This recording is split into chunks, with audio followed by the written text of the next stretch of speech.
The following is a presentation of Fox Sports. We are Fox Sports. We are Southeast.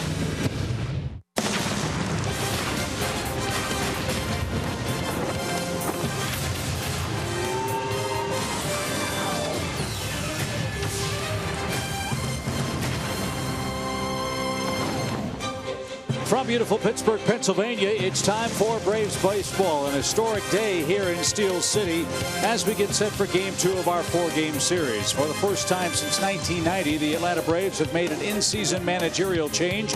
Brian Snitker has taken over for Freddie Gonzalez, who was dismissed late last night as the skipper of the ball club. And the big question is, why now? Braves general manager John Coppolella answered that. The right message right now is that the season isn't over, is that, we just made a change. I think if you ask any of our players to a man, they feel like they've underachieved. We feel like they've underachieved. And it's a new voice. It isn't Freddie's fault that they aren't playing well. But sometimes a new voice can help get the right message across. So, Joe Simpson, you have an underachieving roster. You have injuries. You have the general manager saying it's not the manager's fault, but the manager's the man to pay the price. Yeah, it is. It's very unfortunate. It's disappointing. Both Freddie and Carlos Tosca lost their jobs last night. You just heard Coppy say that it wasn't Freddie's fault, but he's the guy that's the one that's getting canned here. And if they are underachieving, then, as I said in Braves Live, talking about it in the pregame show, if you can't fire 25 guys, maybe you should have thought about firing 10 or 15 of those guys and making Freddie's job a little easier. Maybe the results would have been a whole lot better. John Hart, the Braves president of baseball operations, will join us in the second inning to talk at length about today's events. And Freddie's dismissal, only one part of the story. It is a bittersweet day. The sweet part of it is a longtime Braves employee gets his first crack at the major leagues. A 40-year Braves lifer, Brian Snitker, achieves a lifelong dream under very difficult circumstances tonight. He does indeed. And if the flip side of all this, of the disappointment, is the excitement for Brian Snitker. Right. If there's going to be a change, I think we're all thrilled that he's going to get an opportunity after being in the organization for 40 years, and I'm sure he'll do a good job. We do have baseball tonight. We have a full menu. Paul Bird's going to join Joe and me during the broadcast, and you see Brian Snitker exchanging lineup cards as a big league manager for the first time, and we'll have Game 2 next.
Tuesday night Atlanta Braves baseball is presented by Mazda.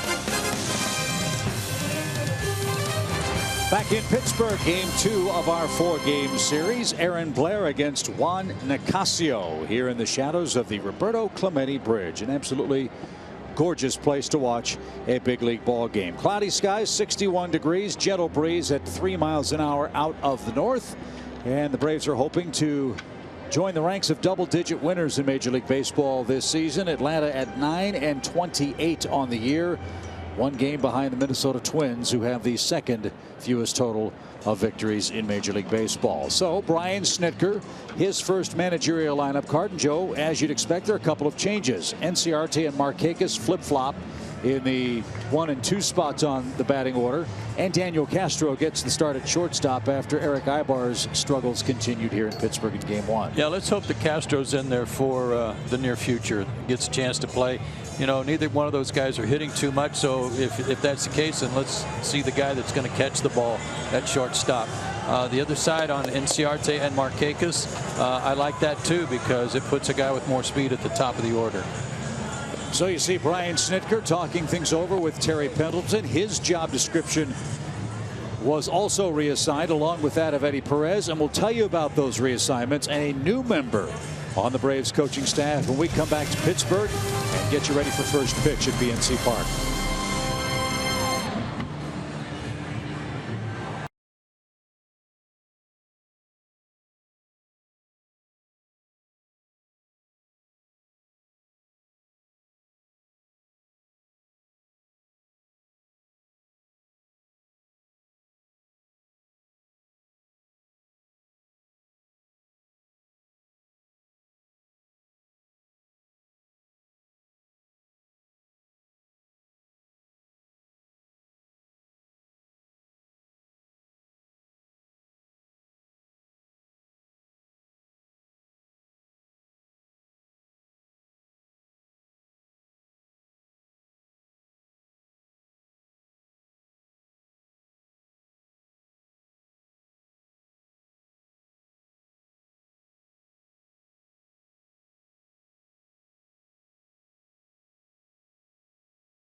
Goes to the top of the mound. He'll begin his warm-up tosses in a moment.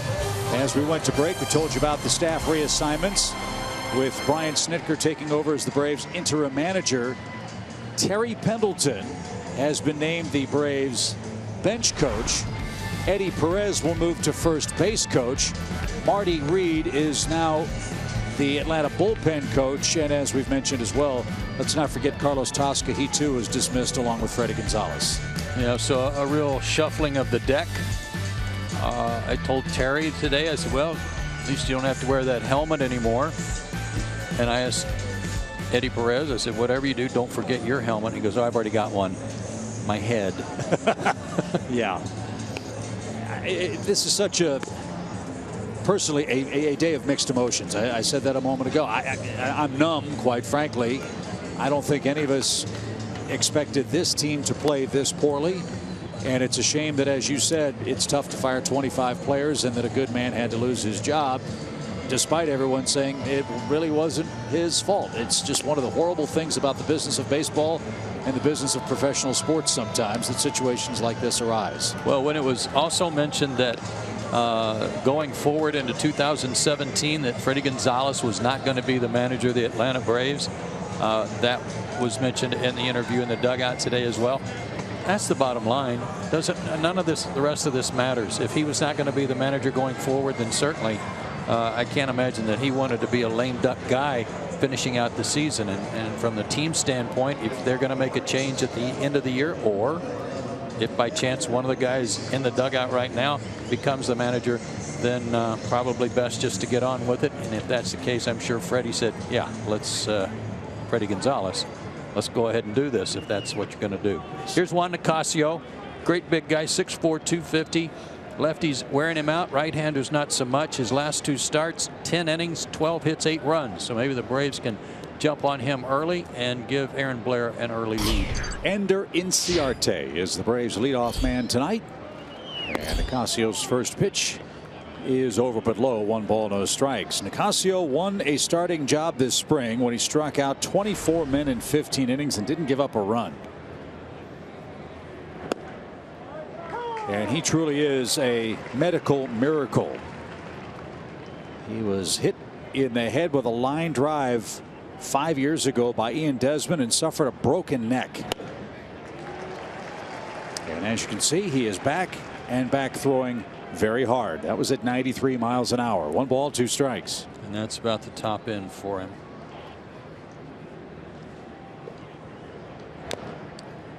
And Cervelli has one fouled off his mask. It's still 1-2 for Inciarte.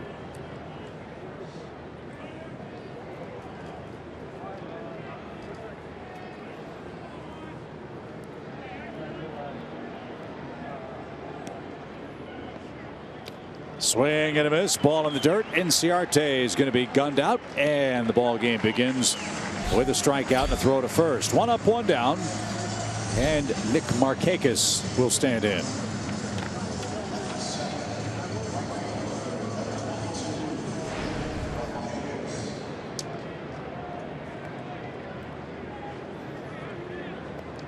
Little pressure taken off Nick out of the leadoff spot where he's gone 2 for his last 16.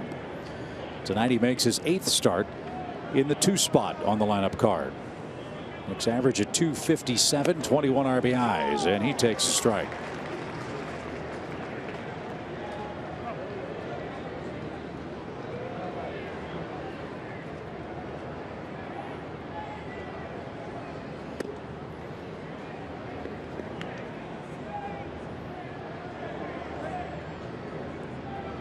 Different night than last night. A little bit cooler, but overcast. No bright sun out in center. I'm shocked anybody can see the baseball at all in the early innings with all that glare that we talked about off that batter's eye. That moved him off the plate again. 2 balls, 2 strikes.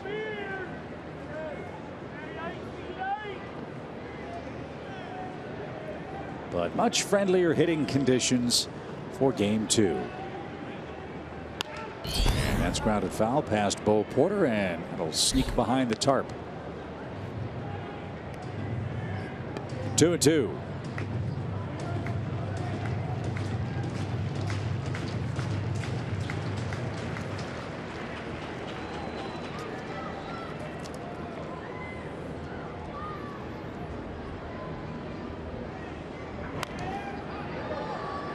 Had a good cut at that one, and you're right about Nicasio. He is a big man, 6'4", 250 pounds.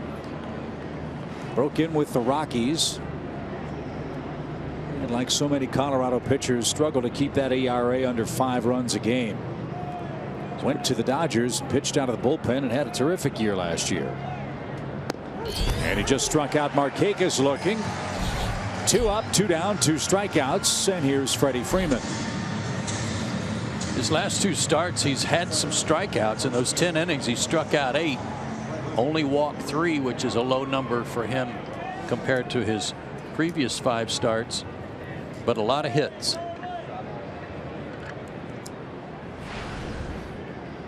Freddie Freeman had a couple of hits here last night. And he pops up the first pitch left side. Who's going to catch this? It's going to be caught by Gong, who made a fine running catch. And a very easy 1-2-3 inning for Juan Nicasio. Aaron Blair goes to work next.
Promenade of PNC Park. You know, their original plans were to have a big pirate ship outside and right next to the river. But no such luck for the kids. They just have to deal with a boring boardwalk and watch the boats sail by the Allegheny River. As Aaron Blair goes to work, if there's been one trend, Joe, for Aaron, early inning troubles, and they catch up to him in the 4th and 5th. Yeah, and his numbers are declining in a bad way. Good start, first start. Not so good second, and a bad start his third start. And 0-2, 4.05 ERA, few too many walks, and a 2.75 average against him. Only one home run allowed, and that was in his last start. His 4 keys to pitching success tonight: first inning blues. The Braves starting staff has a 5.59 ERA in the first inning. And be a little more enticing. By that I mean make that sinker a little more swingable. If you start it off the plate and then it sinks, the hitters are not going to offer. Got to be a little closer to the plate with it.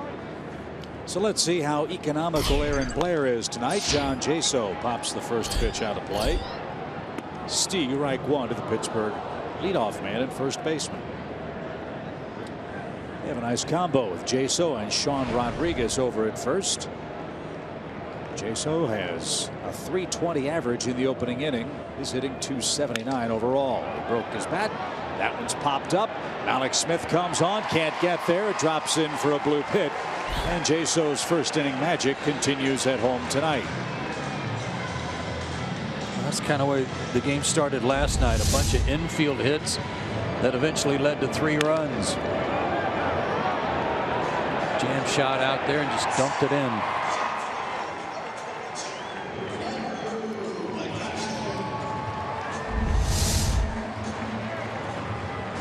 So Andrew McCutchen will stand in with a man aboard. McCutchen is 0 for his last 12. That's a little scary to think about. You know, he's going to break out. Braves are hoping someone else will pay. And ripped into the Braves dugout. That hit right off the facade of the dugout and ricocheted back. And nearly picked off Roger McDowell. In fact, it might have.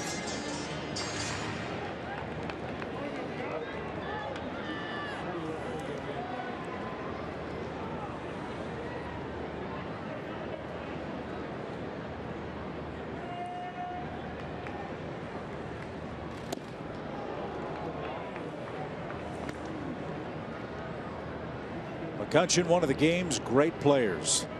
A 5-time All-Star. 2013 MVP. He's won the Silver Slugger Award 4 consecutive years. And an award that I'm sure is near and dear to his heart, the Roberto Clemente Award winner last year for the Pirates. What an honor, right? As a Pirate to win that award.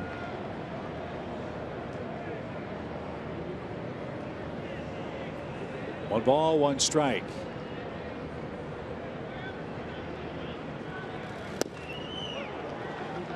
Good pitch from Aaron. 1-2 for McCutchen. Tough part for a guy like McCutchen. He's such a great player, and he's always put up such good numbers that when he's hitting .250 with 8 homers, everybody's worried.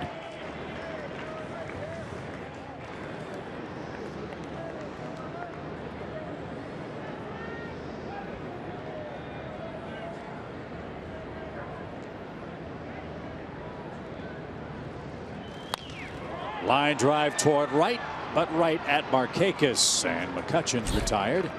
There's out number 1 for Gregory Polanco, the Pirates left fielder.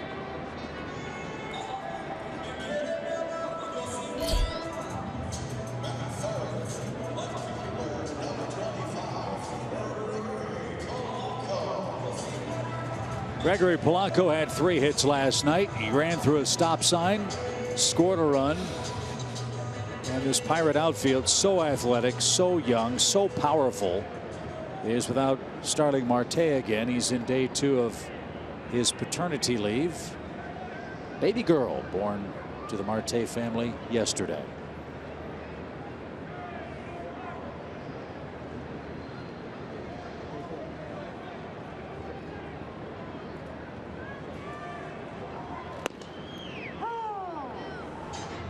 A lot more strikes from Aaron Blair so far tonight. That's good. And few four-seamers too that I think he got away from too much his last outing.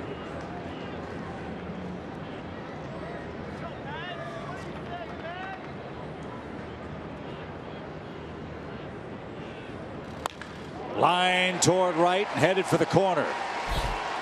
Jaso around second. He's on his way to third. It's a stand-up double for Polanco, and the Pirates have men at second and third with one out.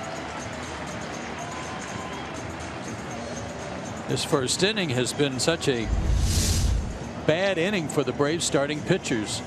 Teams falling behind early, forcing the offense to catch up. An offense that doesn't score a ton of runs to begin with. And again, a 5.5 ERA in the first.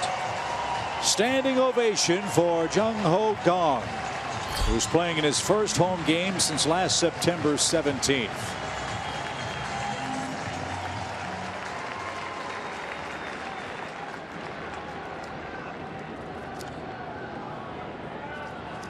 And he's come back red hot. Has he ever? First the pitch to him. It's a strike. 4 homers, 2 doubles. He has 7 hits, only 1 single.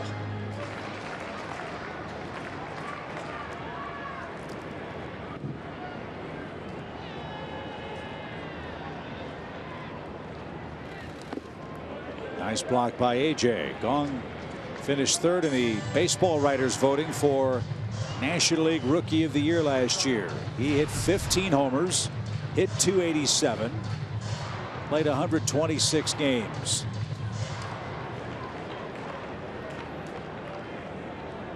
Suffered a torn knee ligament and a broken leg on a slide at second base.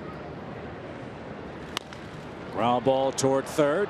Braves are coming home. Throws off target, but AJ dropped the baseball.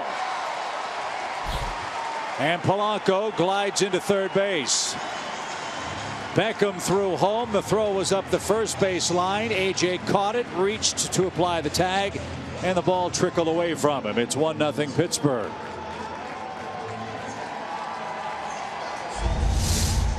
Heads up play by Beckham, and he got the ball there quickly.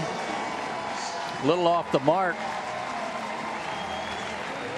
Didn't look like that big a collision at the plate in terms of Jaso sliding in there. And I think Ron Culpa was ready to call him out.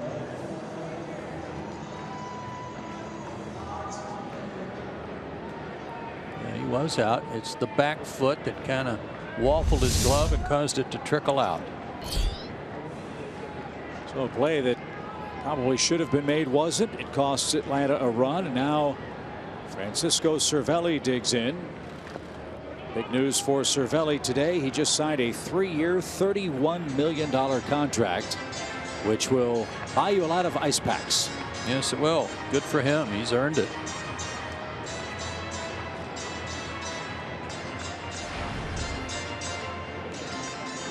Pirates got him from the Yankees after the 2014 season for pitcher Justin Wilson. Remember, Russell Martin was the former Pirate catcher. He went to Toronto.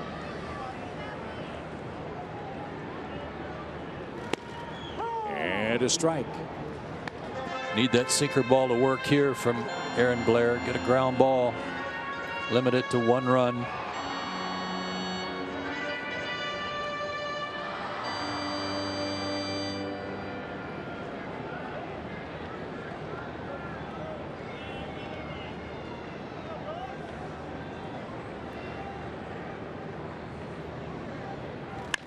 Line drive, base hit left. It's 2-0 Pittsburgh.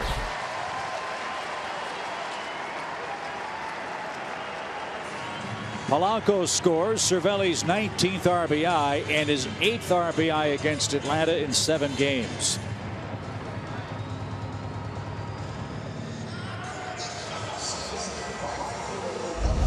Here's the pitch to Polanco for the double. Fastball that was right in the center of the plate, maybe moving to the outside corner. And that one was a 4-seamer on the inside third that Cervelli turned on. Got to get the ball down. especially to this guy. Matt Joyce was in launch mode last night. He hit a long homer and had a 3-for-4 night with 3 RBIs.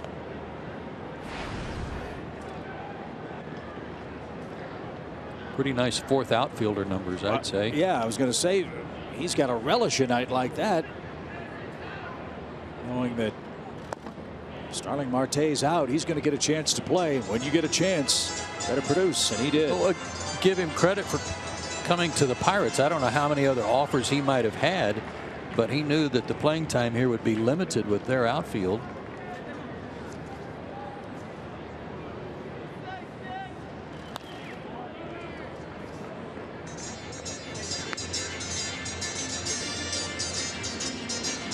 Two 2-0 Pittsburgh. They still bat here in the opening inning.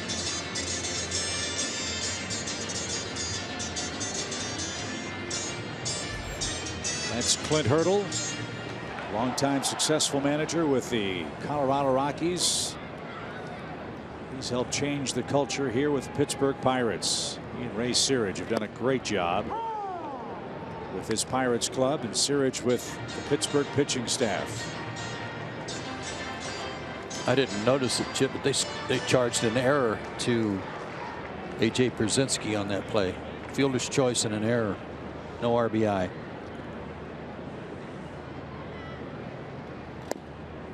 Just missed inside. 2 balls, 2 strikes. Well, that's something we've talked about. If the Braves don't catch the ball, they are going to have big problems. That's error number 31 now for Atlanta. This is the 38th game.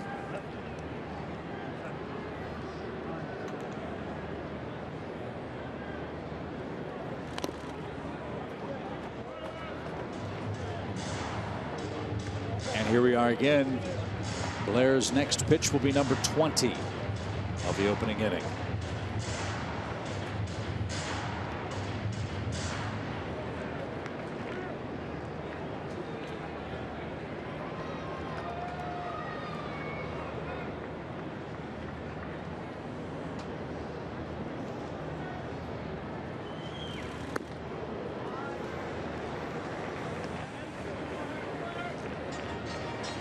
A full count.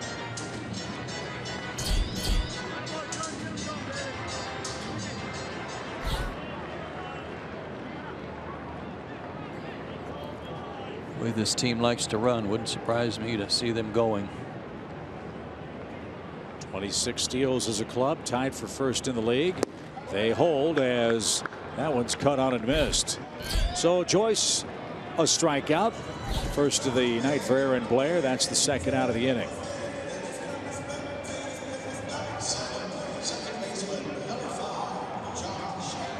And Josh Harrison's coming up. Mentioned it last night. He's feasted, hitting 7th. And the Pirates are 15-2, and he knocks in a run this year. He has a total of 20 RBIs. That's poked into the seats foul.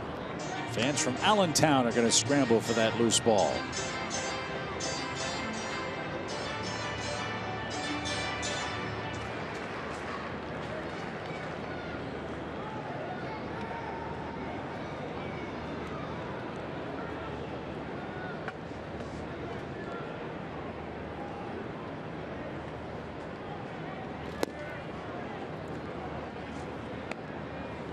You'd like hitting 7th too, Chip, if you had these guys getting on base in front of you all the time.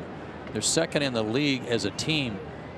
These guys all hitting in front of Harrison. They're on base almost every time he comes up.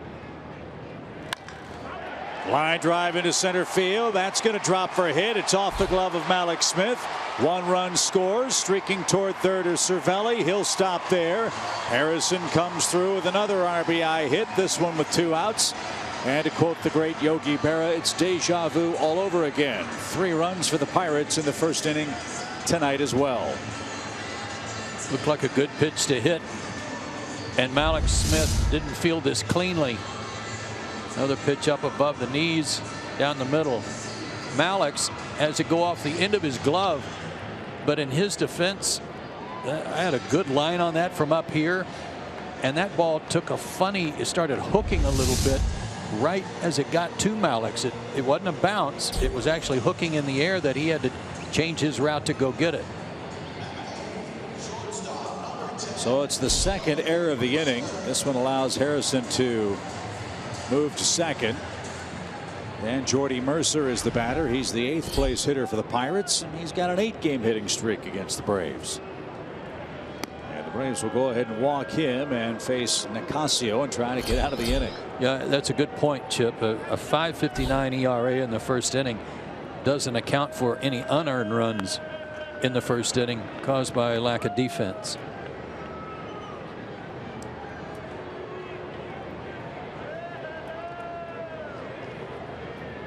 Look, we can talk all night about what has gone wrong for the Braves this year, and certainly there's plenty of blame to go around. For me, that is maybe the most surprising and most disappointing thing, is how inconsistently the Braves have caught the baseball this year. Yeah, it's been a problem that kind of has gone from one foul line to the other, too. Right. It's not just one or two guys. So the bases are loaded for Nicasio. He's 1 for 11 this year. And he's been staked to a nice 3-0 lead.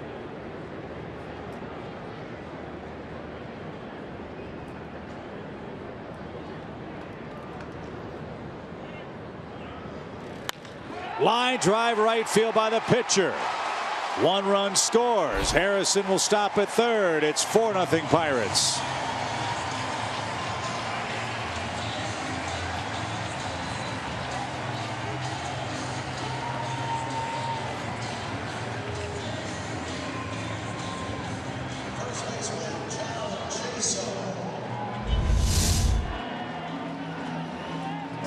Hit it hard, too. Funny thing was, that ball, by the time it got to Freddie as the cutoff man, Nicasio hadn't gotten to first base yet. They might have had him at first. Now Jaso unloads deep to right. That one's off the scoreboard. 2-run score. Jaso has a double.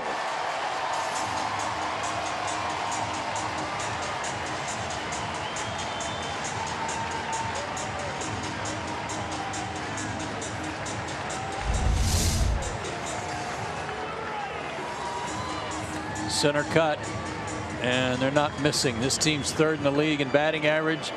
They put the bat on the ball. They may not hit as many home runs as you're used to seeing from a Pirates team, but high averages, high on base percentage.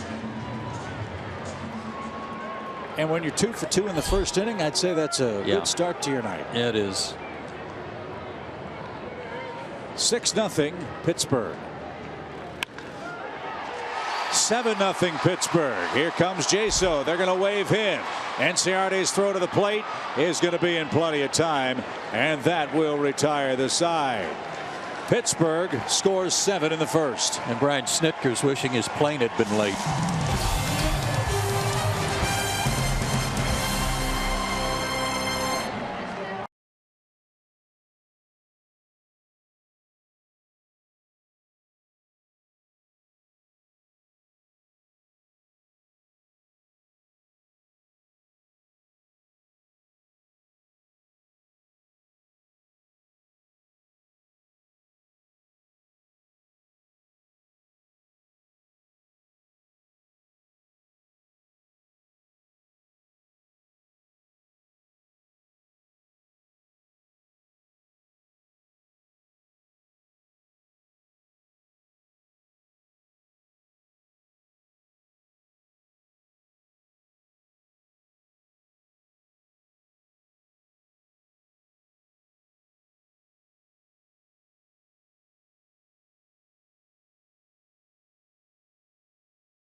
2 errors in Brian Snitker's bottom of the first inning here in Pittsburgh.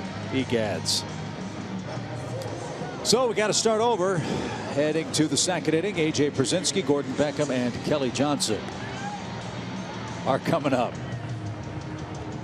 And the man of the hour has arrived, John Hart. Got his headset adjusted.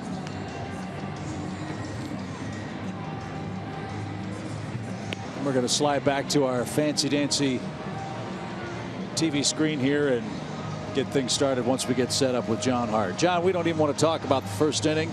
It's been a difficult enough day, I'm sure, for you, for John Schuerholz, for John Coppolella, for Freddie Gonzalez. Take us through your thought process here the last 24 to 72 hours with regards to Freddie Gonzalez. Well, listen, I think, this has been a very difficult day for all of us. And I think Freddie, we've talked about this before, but, we know that we didn't present a great ball club that shouldn't fall on the feet of Freddie. I think as we looked at this, we watched the second half of last year. We saw spring training. We saw what happened here the early part of the season. Felt we were a little bit better than what we were. And at the end of it, we wanted to try to give our club here a better chance to compete and win. And we felt this was the right move to make. John, in your evaluations of this team being better than what it's played, are you revisiting that? I'm serious. It's been tough, and they're not playing well. No, they're not. And I think as we looked at it, we realized, this year going in that we didn't spend a lot of money during the winter. This was a club that, we looked at trying to offload a lot of money to get ourselves ready for 17. We tried to bottom fish a lot to try to get guys that we felt could help us. We were going to provide as much, and still are going to provide as much opportunity for our young players as we can to get them some experience, similar to what we did last year with a Whistler and a Fulte. You're seeing Aaron Blair go through some growth pains now. But at the end of it, we did feel that this club was going to be more competitive than what it's shown. That's a term you've used a lot in your pregame interviews. You and Coppy both said the same thing, that this team has underachieved. These are veteran players in many cases. I think the Braves have the 5th oldest team in Major League Baseball, for the point you just mentioned. How do you get underachieving players to not underachieve at this stage in their careers and going through a season like we're going through? Well, listen, as we all know, we started out with a tough schedule, and I think looking at it, we had some injuries early. Inciardi went out. Gordon Beckham, some of the guys that we were counting on. We haven't caught the ball, very well at all. You saw an example of that in the first inning, here today. We haven't caught the ball well. Our bullpen hasn't been what we thought it was going to be. So, it's been, if you will, the perfect storm. And, as I said, this is, this was a tough call to make with Freddie. It's not like we're putting it on Freddie. If you're going to put it on anybody, put it on John Coppolella, John Hart, and our staff as to, what we did to try to provide something to bridge the gap between 2016 and 2017. Well, that's being very honest when you're accepting some of that for you guys yourself. What do you hope that Brian Snitker can do with this same team that Freddie Gonzalez didn't? Well, I think when you look at the start we had, we're 9-28, and again, this is one that we looked at it over the last 2 or 3, 4 days. And there was a lot of people on the Freddie watch. We wanted to give Freddie every chance if we could to, see if he could right the ship a little bit. And again, we never, looked at it as we were providing him with a great ball club. But at the same time, we still took a look at it and felt that when you're going this way, that a new voice is going to help. I think at the same point we looked at it and looked at 17. We kind of looked at that in the distance, and we didn't feel that Freddie ultimately was going to be the guy that was going to be the guy for us in 17. When I came here 18 months ago, we certainly had the opportunity to go get anybody we wanted to, and I wanted to keep Freddie. I wanted to have Freddie come in. They had a very tough end of the year in 2014, and I said I want to make sure that Freddie's here. We played very well the first half last year. The first chance we had to do it, I was extended Freddie and the staff, and you know, I think that we had a chance to really connect. I spent a lot of time with Freddie. We did everything we could as a group, as a team, and became very close with Freddie. Something where, you know, as a manager, general manager, or manager front office, that there was any disconnect there. There wasn't. And just, you know, we haven't provided all the ammunition that he wants. And at the same point, we realized that Freddie wasn't going to be the go-forward guy for us. That to me sounds like kind of the bottom line, isn't it? I mean, if he's not going to be here in 17, then let's make a change and see if we can. A different voice makes a difference. Yeah, I think that was a part of it. And you know, when you look at this thing, I don't have a crystal ball, but I know this, that my phone is blown up as you go along. People are going to look up and say they've got a farm system that is getting fuller. This is going to a new ballpark. This is a club that's going to have a lot of money. We've offloaded a lot of dollars, and I think we're poised for a lot of good things. And obviously we're going to need to change the club and change the players. We're going to continue to try to get younger this year. But, you know, I think that's something that we'll look at when we come to November. In the meantime, you know, we've got a season that we want to be respectable. We want to play well. Nobody's happy with the way we're playing. And I think Freddie was wearing this as well. It's tough for a guy like Freddie to come in and, you know, make all this work. How much did eating those contracts in spring training,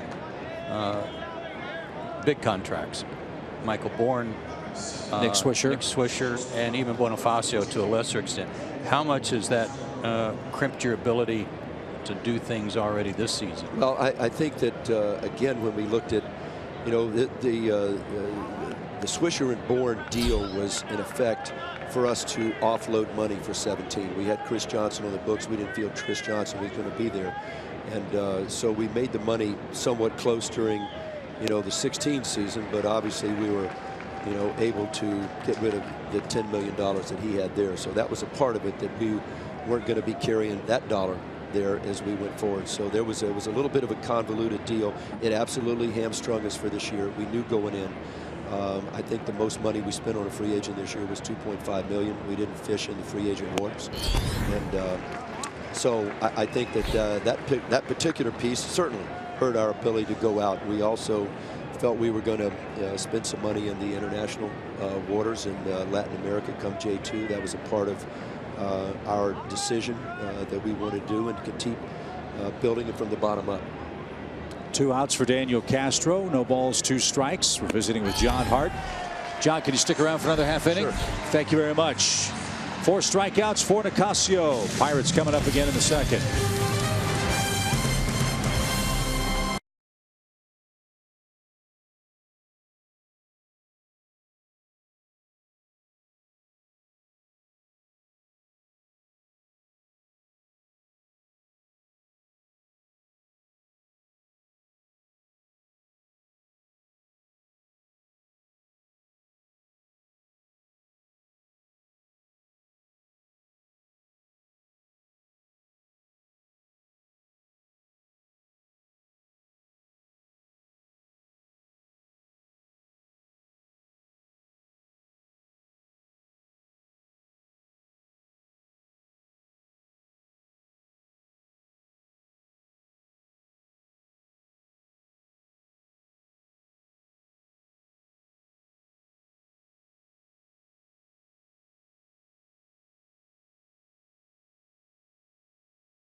Out of the second inning with Joe Simpson, John Hart, Chip Carey. Welcome back to our broadcast booth at PNC Park, and what's been a very difficult day, an historic day for the Atlanta Braves. John, I want to ask you about the parallel path. Obviously, you learn as you go in baseball. You've done this before. You have built teams. You've broken them up. You've been to the World Series.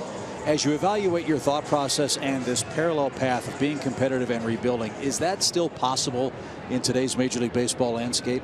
Well, I think if you're going to do it, you're going to have to spend a lot of money in areas that you necessarily don't want to spend money in. Which you said the Braves can't do, right? Yeah. I mean, at this point, we're pointing towards a new ballpark, and we felt, and I still do feel that there's the ability to do it. But I think that when you look at our situation, I mean, I'd love to go up and bring up all young players. I'd like to give them opportunity, like we're doing with a Whistler or a Fulte or even an Aaron Blair. Guys that we feel that if you're going to cut your teeth, go ahead and cut your teeth here. We just didn't have the players. And a lot of the players that we traded for, a lot of the players that we drafted, they're just a lot of young guys, and we have to fill in with veteran players. And I think that's what you're seeing out here. And obviously, we traded for an NCRD. We've got a Malik Smith up here. That's good. We've got a lot of young pitchers, but we've got a lot of veteran guys that are up here. And I think that makes it tough, when you can't, if you will, sort of say, okay, we're going to try to grow this thing, and we're going to do it with young players and fill in with a few quality veterans. We've had to do a lot more veteran guys than we want, both in the bullpen and in the everyday club. And the knee-jerk reaction for the fans, and I know you hear from them just like we do, why don't we call them all up? Bring up these kids, just let them play here at the Major League level. It's not that easy for a lot of different reasons, right? Well, it isn't. I think, when you look at our pitching staff, we've got a lot of the young guys up here that should be up here. And I think we've got more coming, especially with the pitching. With the position players, we're short. We just don't have the upper level power bats. The two young kids that we have, Albies and Swanson, which I've seen both of them play several times this year. We promoted both of those guys quick. We started one in A-ball, one in AA, one's in AAA, one's in AA. They're playing great, and it would be easy to say, okay, let's bring these guys up. They're just not ready. And I think it would be a disservice to them, as hard as it is not to see these guys. I think it's a disservice at this particular stage. We hope to see them at some point this year in 2016. But right now, it's just not the right time. Is some of that dictated by the economics of the game and the way it works? And phase 2 of that, and I'm talking about arbitration and the Super 2 type eligibility for young players. But also, phase 2 of that, there's a new basic agreement that will be negotiated, hopefully before next season, that might affect arbitration altogether. Are you kind of waiting to see how that's going to work too? Not really, Joe. And I think there's clubs, and I've seen this, obviously going around, and I've spent some time with it myself looking at it. But no, that's never entered into our mind. I mean, we brought Malik Smith up, 5 days into the season. If he stays here all year, he's going to be a Super 2. We won't gain any service time with Malik. And I think the same thing goes with any of the kids that, we have. Some of the young pitchers that we've had. We'll bring them when their time is right. We're not at that point. I think, moving to the new ballpark is going to provide us, I think, additional revenues that we're going to need. I don't think that we're going to be in a spot where you have to sit there and worrying about, cutting guys off on their service time to try to save a few dollars. That's not worth it. So, John, we talk an awful lot on our broadcasts about obviously what's happening now, but much of our focus is on the future. Let's talk about the future of the managerial position. Obviously, Brian Snitker has the job now. It's your hope that he can fulfill that role until the end of this season. Will he be a candidate for this job on a full-time basis next year? Will Terry Pendleton, Eddie Perez be candidates? And if so, what do they and others bring, and what are you looking for to occupy that seat going into the new ballpark in 2017? Well, I think yes to all the above. I mean, we obviously looked at... Don't look. Yeah, no, I'm looking. Okay. We're paying attention, but it's not pretty. But I think in the case of Snit, we felt it was the right guy. This is a 40-year Atlanta Brave. I managed against a guy 30+ years ago in the minor leagues, and Brian's a winner. He's been here, and I think he'll be good for us. This game notwithstanding, Brian's going to do well. We're going to take a look in November at all of the above that you talked about. Obviously, we looked at our own particular staff when we made this move. We looked at TP. We looked at Eddie. We looked at Bo Porter. We looked at Dave Tremblay. We've got guys in here that have managed before, guys that are Braves that we think could do the job, that will, in fact, be candidates. But it's going to be the most important hire that we've had when we come into November. This is going to be, as I said, there's going to be people that are going to be queued up. to want this job come November, and we'll take a look at it. Go ahead. I'm just going to say that this is my 25th year here. Never been through this with the Braves. Last managerial change in midseason was 1990. Russ Nixon, when Bobby went down and restarted his career. So this is all, in many ways, a huge upheaval in this organization. One that doesn't have a lot of big upheavals. And how do you handle that? How do you massage it to let everybody know that everything's going to be okay? Well, listen, that you just gonna have to believe in the fact we've got young players that we like. This organization was at a crossroads. I don't think that any of it, when we started this rebuild, when you looked at the first trade of Jason Hayward, and he signs for $184 million, and Justin Upton, we weren't going to go there. The Braves have never done that type of thing.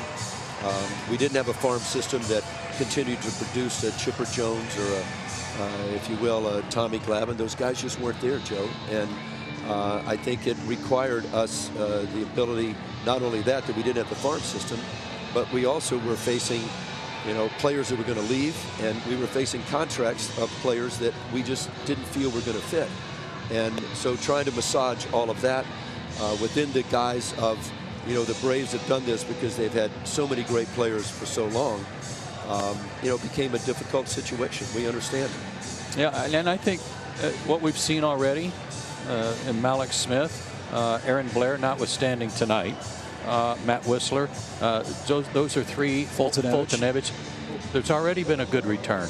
We're already seeing signs of what the efforts were to get younger and get more prospects, get better younger players that were more affordable. That's not what I'm talking about. I'm talking about leadership, the upheaval of a manager in the organization. We just haven't seen that. We haven't had it. Yeah, you're right. I mean, it's earth-shattering in a way, Sure is. I mean, when you look up at Bobby Cox and you're winning pennants every year, I can say this, that I was a general manager, been a general manager for 17 years. I've had 3 managers. I've had to make 2 changes, one after 9 years with Mike Hargrove, one after 1 year with Jerry Niren when I took the job in Texas. Everything else has been, these are my guys. And you look at it, what's the ball club? Where are you? Where are you going? And you bite down good years and bad years. And I think that, I understand it. This is a much different situation. There's nobody in the history of the game has won 14 straight. And I think, looking at it, the places I've been, we've had many opportunities that have taken bad teams, tried to grow them up to be, contenders and pennant winners. We won 7 in Cleveland. And I understand that. I understand that particular dynamic, but this is not, this isn't, 94, 95, 96. It just isn't. We need, the game's about the players. We need to have an influx of young talent. We're going to have to fill this with free agents, and we're going to have to, especially, I think, look at, developing some of our own stars here. No organization can go out, albeit the Yankees, maybe the Dodgers, if they wanted to go buy a whole team, they could. I don't care whether we move to a new stadium or not. We're going to need to have young players, and that just takes some time. Has your belief in your plan as you created it, implemented it, and explained it ever wavered during this process, John? No. Heart of hearts, it hasn't? It hadn't. You look at, listen, we're going to be dependent upon what we draft, what we signed internationally, how we develop our players, the trades we've made. Some of them are trades that we were ecstatic about and we felt great about. Some were ones that we just couldn't get the guys we wanted. We couldn't get the players we wanted, and so you take it, and some of those come down to taking young players with more upside, and you're going to have to bank on getting those guys developed and finished off, and quite frankly, you can't sprinkle pixie dust. I look at this club here with the Pirates, and I saw them go through 20 years of not being able to do it. And, they went through a lot longer process. I look up at, the Houstons, the Cubs. What have the Cubs gone through for 6 or 7 years? Chip, you were there. Yeah. And, I know it's the Braves, but there's just no shortcuts. There's no way to, make this thing, where we want it right away because we are the Braves, and this is what's happened. This is a rebuild. We're aware of it, and with it is going to come some pain. Doesn't that really get to the crux of the matter and how baseball has changed, how society has changed. We're all into instant gratification. I get it. And in this Twitter and Facebook society, everybody wants the magic fix overnight. I mean, the future's not 3 years, it's 3 minutes in today's world. And to quote Clint Hurdle, who used to say this with the Colorado Rockies, it really does take courage to have patience and see your plan through, because if you abandon it midway through, you delay any kind of success you're going to have even longer, right? Yeah, it is. And I think that it is truth. It doesn't make it easier. Right. You put yourself in our situation. You say, hey, we're wearing this every single day. You live and die with every pitch, every player. You know, I spend as much time down in the minor leagues looking at our guys there. I've seen every one of our clubs. I've watched every one of our players. You're making decisions on where guys are. We're trying to fast forward as quickly as we can. But you can't do it. It's not the NFL or the NBA. You can go pick the #1 guy, and he's going to show up and play for you next year. You know, this is a, you know, it's going to take some time. And I think, unfortunately, you know, with all the great Braves players that have been drafted, there was a, you know, there's just been a vacuum there, and we just didn't have the young players. You guys look down at the minor leagues. I mean, I know you all know what you're looking at, and you say, well, where are the players? And you know, that's where you go out and you start buying free agents, and you start hoping that those free agents produce for you. But if you don't have the young players to supplement it, you're going to be in for a long road. And to do that, you've got to go draft the best upside high school guy, and he's going to take 5 years to get here. You've got to go internationally, and you've got to jump in and spend money, and it's going to take those guys at 16, 17 to get here.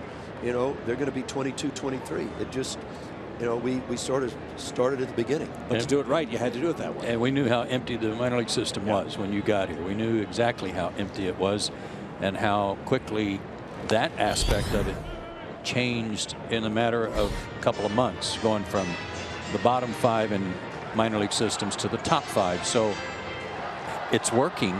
It's there. It's just working down there. But it's like Chip said, the patience of it percolating to the top. That's the tough part. Listen, if I were a Braves fan, I'd be scratching my head and going, gee, we had all these great years.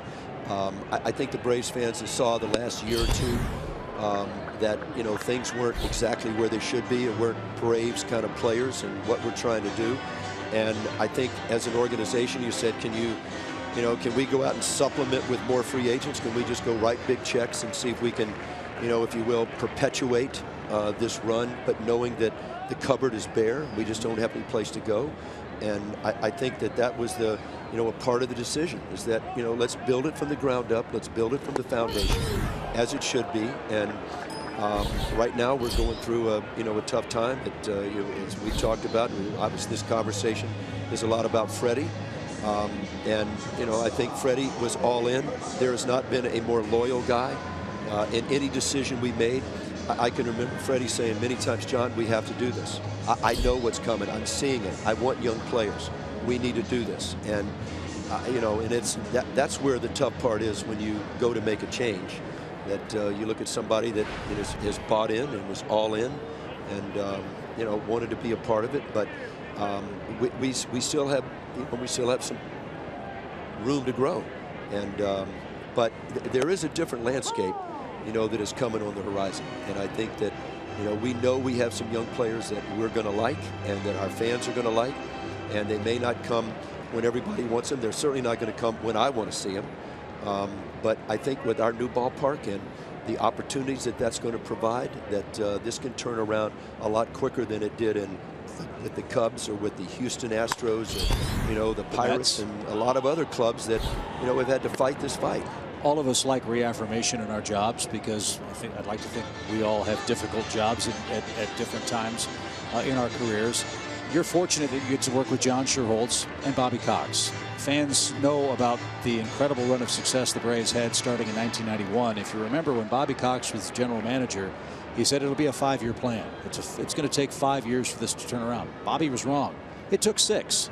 Yep. But look what those 6 years led to in Atlanta. No one can guarantee that possibility or that probability, but you feel, I'm sure, that the Braves are on a much better course to trying to do that than they have been in quite some time, right? Absolutely. And I talked to Bobby today, and Bobby knew how close I was with Freddie. Bobby and I talked, and Bobby said, you know, at some point, sometimes you just have to make change. He loved Snit. He felt But what Bobby told me, he said, John, don't get down. I believe in what we're doing. I'm seeing the young players. You know, Bobby was there. You guys saw him there all spring. And, you know, Bobby said, whatever you do, don't waver on what's going on. It's working. This is not going to be easy. You know, keep your head up and off we go. So, you know, that was a good thing there. And to top things off, John Hart's been dealing with a bronchial infection for the last 2 weeks. So I think it's safe to say this is not going to go down as one of your favorite Mays in your baseball career. No, it's not. You know, my first year in Cleveland, we lost 105 games. And you know, I was a young GM and didn't know any better. And, you know, we were trying to get run out of town and all the above. But, you know, as we went through it, we knew we were on the right track, and we kept the faith. You know, it's a little tougher, you know, when you sit here. You know, I'm not 35 anymore. I'm not quite at that stage, but we've got a lot of good baseball people that are involved in these decisions, from, you know, every player that we acquire to, you know, our professional scouts, to our development people, to our amateur scouts. I mean, it is fully game on. You know, we're going to continue to get good players, and we're going to continue to get better. This is a tough night to have to come out. You know, I never like to hit, never like to come on when the visitors are hitting, and tonight was certainly not that night here to see an 8-spot drop up here on us. Well, we're going to give you a break. Go get healthy. Yeah.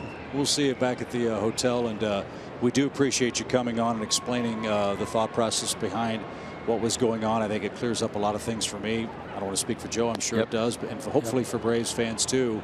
And the old saying, it's always darkest before the dawn. So we're hopeful of a brighter dawn ahead. Well, did you just make that up? No, yeah, well, that's pretty good. It was that's pretty good. Way. I'll think about that tonight, where about 3 in the morning when I finally get to sleep. It's not just makeup and hairspray, John. Right, yeah. It's always, it's either him or Tanya Tucker. I'm never sure which it is. He's got the hair we all wish we had. Yeah. Right. I can loan you some if you want. I got more than I need. Well, I appreciate it, guys. I appreciate John, it very thank much. you. Okay, Thank better you. days are here. All right. Yes, sir. Thanks so much. John Hart, President of Baseball Operations, on what's been, as we've said a couple of times, a really momentous day for the Atlanta Braves organization. And we will gather our thoughts.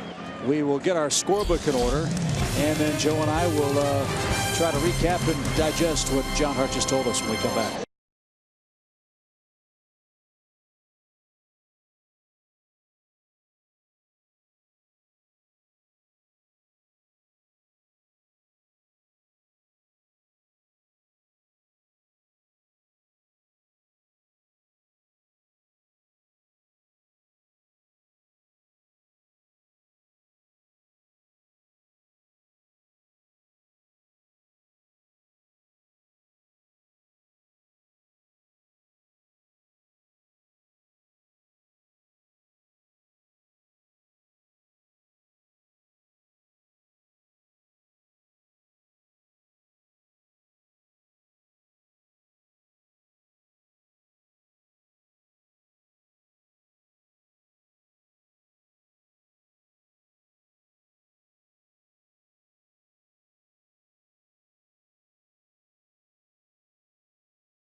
Atlanta Braves baseball is presented by Academy Sports and Outdoors. Right stuff, low price, every day. 9-0 Pittsburgh as we get set for our third inning of play at PNC Park. Wow, a lot to digest with John Hart as he spent the second inning with us. I don't know where to begin, quite honestly. Let's first start with the accountability factor, something that John have been very consistent in with their discussions with not just us, but the other print media, the radio and TV media here in Pittsburgh. they know that Freddie Gonzalez, to use a blackjack analogy, was getting lots of 12s and 13s at the table. And that was the hand that he was dealt. That was the hand that the Braves were dealt for myriad reasons. Well, I'll go back to what I said earlier, and that is that everybody knew that this was going to be an off year. I think there was a little bit of, hope and glasses half full optimism that the team would be somewhere near 500. That obviously has not been the case. So there was some big disappointment there. And the numbers that some of these players have put up and the way they've played defensively have been a big disappointment to the people who put this team together, and they're taking responsibility for that. But unfortunately, the guy who got caught in the vice was Freddie and Carlos too. That knowing it was going to be a tough year, still, as John Hart put it, very loyal to the plan and to what was going on. I'll go back to what I said previously. If they decided that Freddie was not going to be the guy in 2017, if I'm Freddie, then I want to know, and I'll gladly get out of your way. Freddie Gonzalez said as much today. He talked with Dave O'Brien, and he said the worst thing that happens is you suffer through a year like this, and then the final weekend of the season, bang, you're gone. Yeah. I mean, that would have been awful. Nobody any good. Would have been worse than this. Yeah. Right. So let's go back a little further. Let's talk about how the Braves evaluated the construction of this club. We all know how they, if you want to use the term, overachieved in the first half of the year last year. The Braves were 42-42. One of the best stories in Major League Baseball, going through the initial stages of this remodel or reconstruction or deconstruction, whatever term you want to use. But then Jason Grilli got hurt. The Braves took a cold, hard look at their roster and figured this team wasn't going to be successful enough to make a serious run, not only to get into the playoffs, but make a World Series run. So Kelly Johnson was traded. Jim Johnson was traded. Alex Wood and others were traded. As that one's over the head of Polanco in left. Look at Bud Norris fly. He's on his way to second. And now he's on his way to third. And the throw's off target. Bud Norris has a triple, and all of a sudden the Braves, who didn't have a triple all year, have 3 in 3 games. I liked how Bud rounded second, came to almost a stop, then gave him a shot at throwing him out at third. He's got to be gassed. Look at him. But he hit this right on the nose. Hanging breaking ball, hit it over Polanco's head by a good margin. So back to my question for you. As you see Norris with a head first slide. Love that. Last year the Braves started 42-42. Second half of the year, after the trades, after the All-Star break, they were 25-53. So which team were the Braves improving? Because it really was a season that had 2 very distinct separate ball clubs. Were the Braves brass, as Norris needs some attention, fixing a 42-42 club, or were they trying to make a 25-53 team more respectable in your estimation? I think the latter. I think there was some overachieving. There was some fun in the first half, but then there was an old saying, Barry Switzer, when he was our coach at Oklahoma, teams would come play Oklahoma and give them fits for a quarter. You know, it might be ahead, might be leading, and Switzer's reply to that is eventually talent takes over.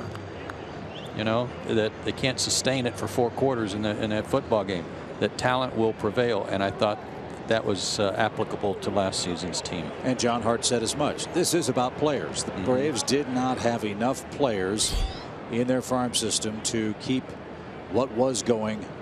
They did not, and were not willing to. As that ball is hammered by Mallex Smith, and that ball is long gone. Yeah. A triple and a homer here in the 3rd inning. So 2 new Braves players this year have gotten them on the board. And Mallex Smith needs no replay review on his 2nd big league homer. No, he does not. Hitting .333 over his last 15 games. Fastball down the middle. And a no-doubter. And that's halfway up the seats there. So Nicasio surrenders his 5th homer.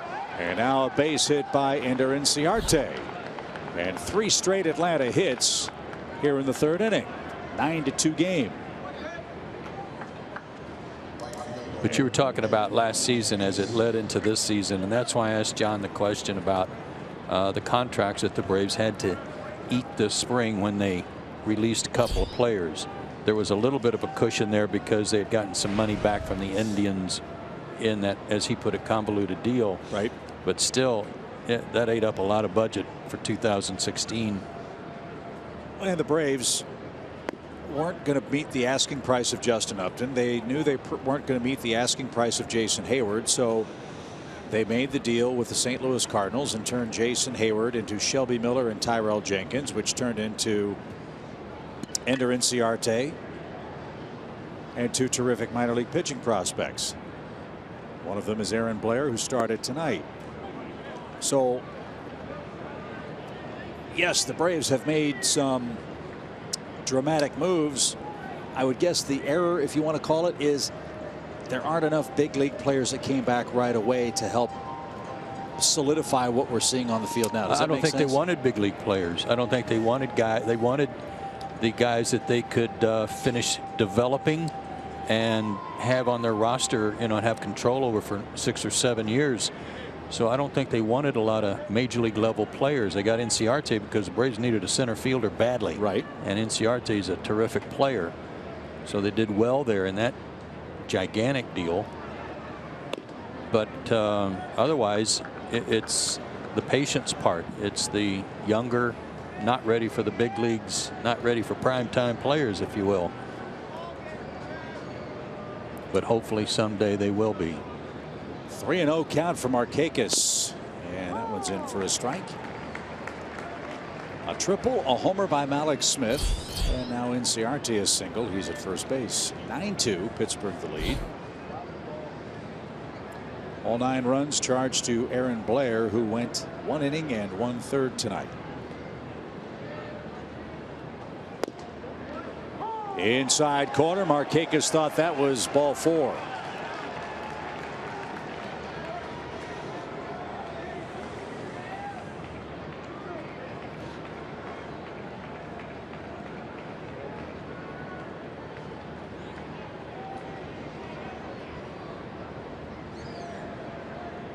Braves trying to make a comeback last night. They have a little more time tonight. Still down 7 runs. And that is ball 4. 4 straight Braves have reached here in the 3rd inning after Nicasio was given a 9-run lead.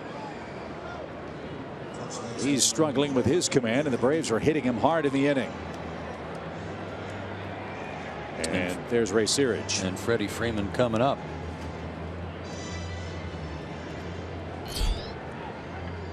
First walk for Nicasio. Look, this is a bummer of a day. Yeah. It's a sad day. It's a disappointing day. We're all bothered by the fact that Freddie Gonzalez won't be managing the team for whatever the reasons are, because everybody likes him and everybody liked Carlos, and it's a tough day. But there's a game tonight, there'll be a game tomorrow, and there's 120 some left that the Braves have got to show up and play. And a managerial change on this club is not going to make the players better. It doesn't matter who it is. They're not going to be any better than they are. And can they play better than what they've been playing? I sure hope so. Yeah.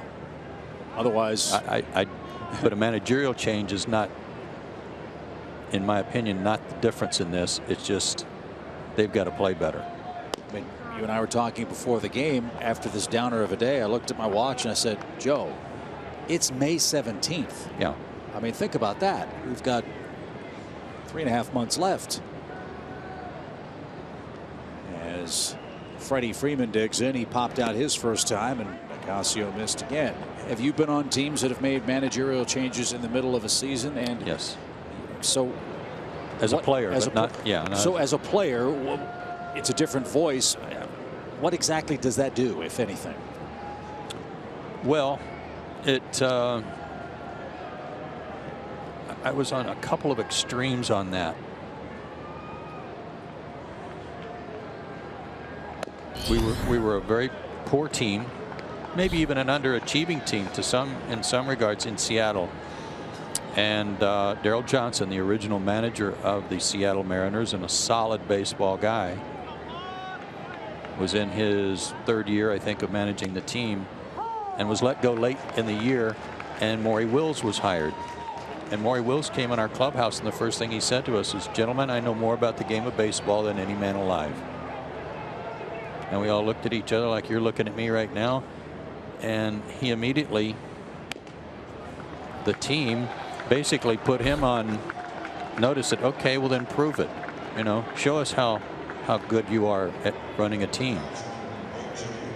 He lasted until the following May. Wow. Another change was made, and Renee Latchman, who was the AAA manager, just like Brian Snitker is, was brought up to manage the team on an interim basis, and we took off.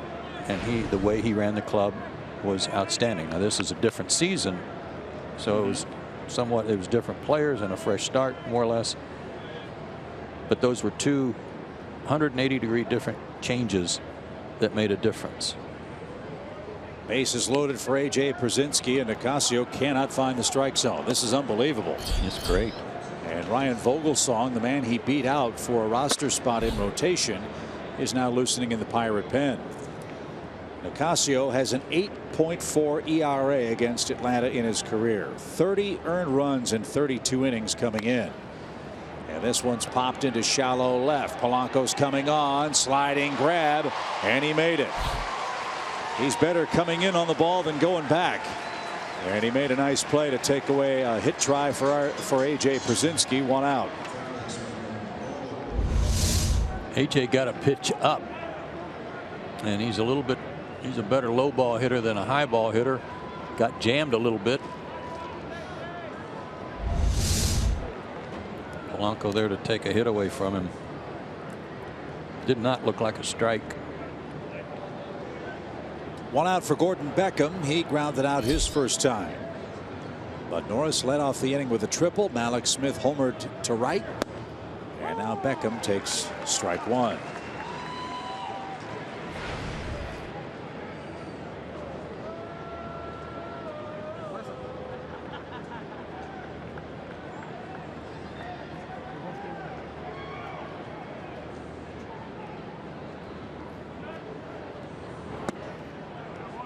That's a little low.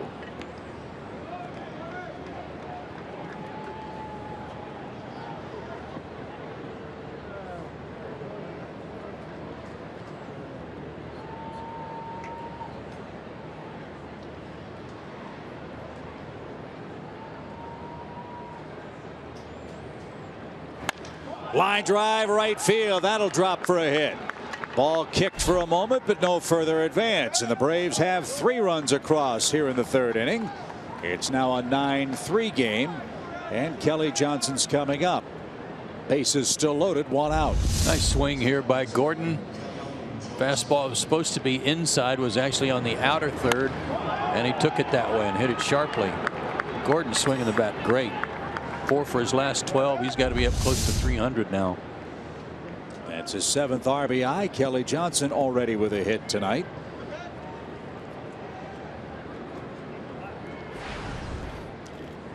Cervelli talking with Ron Culpa behind the plate. That'll buy a little more time for Vogelsong to warm up.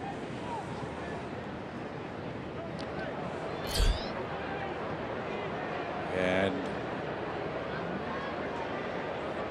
maybe some dirt splashed up into, yep, Cervelli's eyes.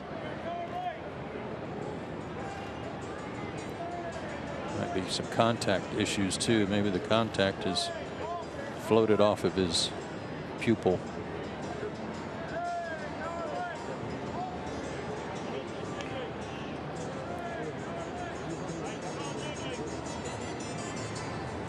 Three runs, 4 hits, 2 walks so far in the Atlanta 3rd.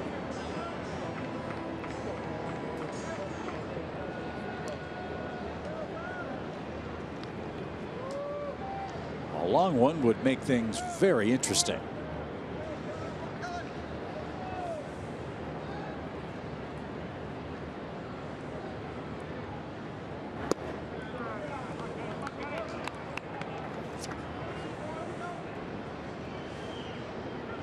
Nicasio retired 6 of the first 7 men he faced. But he looks like a different man here in the third.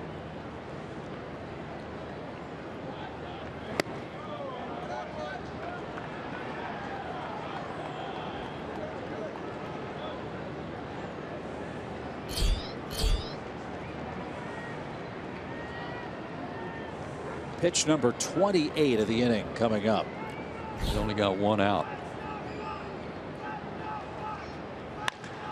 Right back where it came from. Out at the plate. Out at first. Wow. That ball was scorched. But a 1-2-3 double play ends the Atlanta third. The Braves, though, pick up 3 runs. Bud Norris with a leadoff triple. Malik Smith with his second big league homer to right. And an RBI hit by Gordon Beckham as well. 9-3 now, Pirates. Home third coming up.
Back, bottom of 3, 9-3 Pittsburgh. Malik Smith with a big home run. And guys, obviously continuing to talk about the Freddie Gonzalez situation. I personally have gone through that as well in Kansas City, where we had an interim manager. And Tony Muser. I can't get my story in, guys. Yeah, you got plenty of time. Yeah, but you know, no, Tony Muser was let go when I was with Kansas City, and we had an interim manager, John Miserock, who was there for a few weeks, and then Tony Pena came in. One of the things I just wanted to say is, you know, I don't like the term interim manager, and I mean that with all due respect. I think the Braves will have to monitor the situation, because at times it can be a distraction. Freddie Gonzalez, with the rumors of him being fired, the heaviness in the clubhouse of you walking in saying, is it going to be today?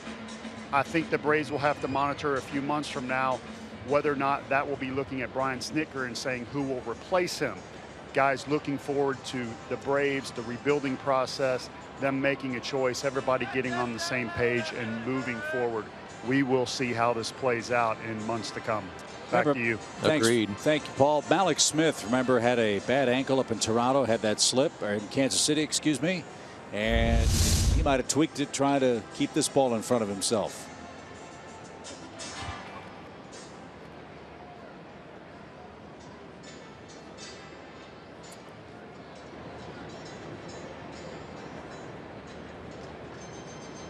Head athletic trainer Jeff Porter's out talking with Malik. Brian Snitker on his way out there too. And Jeff said more field time the last inning plus than he's had in a long time after going out to check on Norris at third base.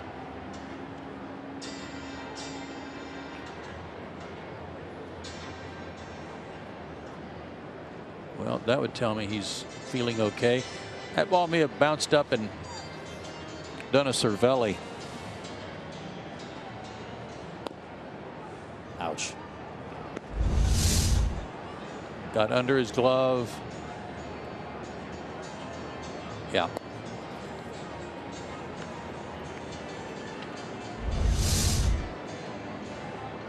This is where I usually sing "The Bells Are Ringing" for me and my gal, but I don't feel like singing tonight.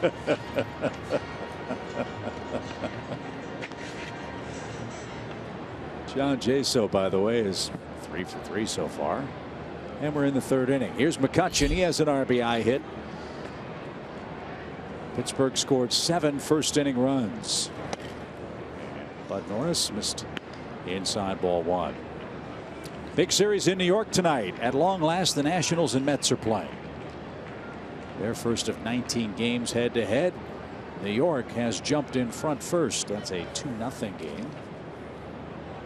Scherzer and Syndergaard.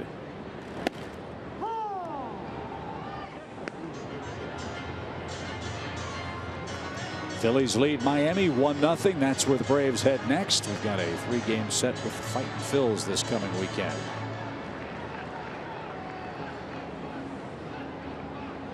After giving up 15 runs last night, Cincinnati's given up 12 to Cleveland. In that game at Progressive Field, that game's in the 6th. 12-0. Wow.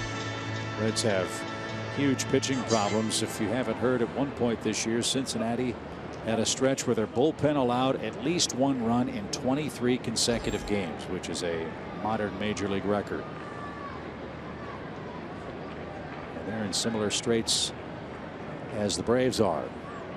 A lot of young, inexperienced players and a farm system that's not been real productive, and frankly some injuries too to starting pitchers. I think they called up Jose Peraza too, who was one of the top Braves prospects before he was traded to the Dodgers, eventually traded to the Reds, and he's been playing center field. Really? Mm-hmm.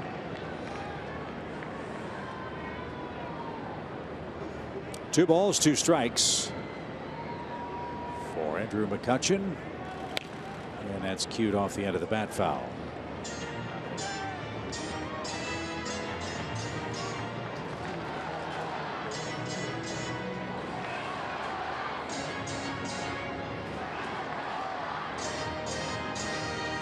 McCutchen's second at bat in the 1st inning was a single that snapped an 0 for 13 slide at the plate.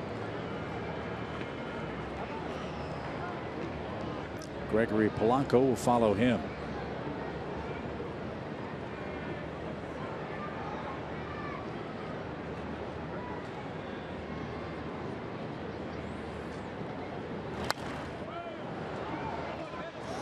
Going back to that conversation that we had about managerial changes and Paul's comments about it.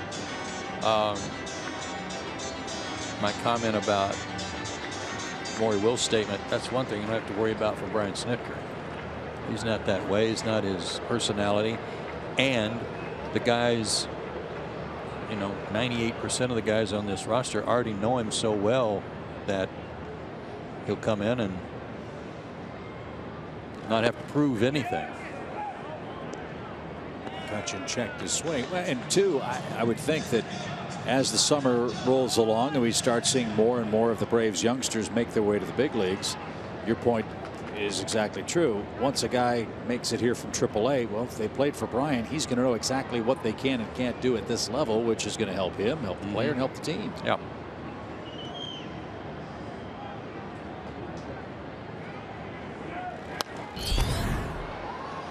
Long at bat for Andrew McCutchen versus Bud Norris. Still a 3-ball, 2-strike count. But if you look for silver linings, I agree with you 100%. The silver lining of today's story is Brian Snitker finally getting his chance. And this is like the minor league player that waits 10-11 years in the minors and finally gets called up and gets a chance to play in the show. Swing and a miss. Throw to second. Perfect. Strike him out, throw him out, double play. Best throw of the year from A.J. Przinsky to second base. I agree. And 2 are out.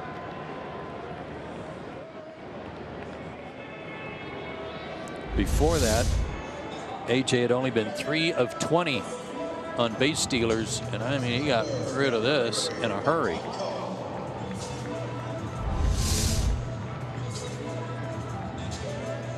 So Polanco's the batter. He's got 2 doubles and 2 runs scored already, and 5 hits so far in the series.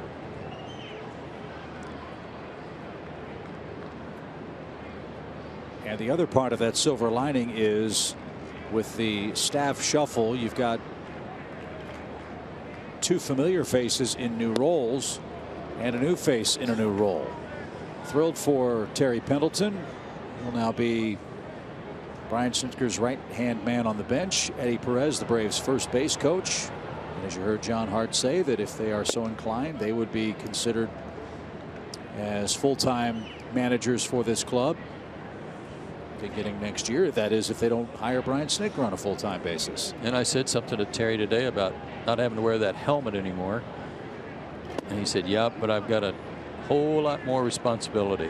And it's not like Terry doesn't see everything that goes on the field every night. But now it's his job to think ahead, you know, a half inning ahead or so for the manager. Ground ball to second. And that will take care of the Pirates. But Norris doing good work in long relief. Braves are coming up again in the 4th inning. It's a 6-run Pirate game.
I am who I am. I told the guys that today when I met him. I'm not going to come in here and be somebody I'm not. I mean, I kind of think I'm a guy that's genuine. I like the players. I think I respect everything they do. I know it's a hard game to play.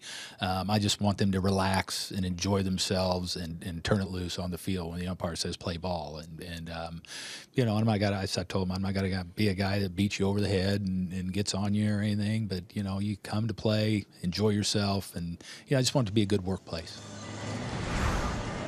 I can't imagine how exhilarating today is and how hard today is at the same time for Brian Snitker. As he said, this is a difficult thing to do, to replace a friend. But that's the business of baseball. John Schuerholz has said, this is the life we've chosen. He's right. That's part of the deal. And as Brian Snitker said before the game, tomorrow is not promised anybody in Major League Baseball. I think that's one of the toughest things for a person to do when there is a managerial change, and especially on those when the change is done within the staff, where one of the coaches on the staff becomes the manager, and he wants to be happy that he's got a manager's job, but he's also reluctant and torn about why he's got the job. So it is very bittersweet when it comes to that. Castro flies out to right for the first out here in the 4th inning. And here's Bud Norris, who led off last inning with a triple.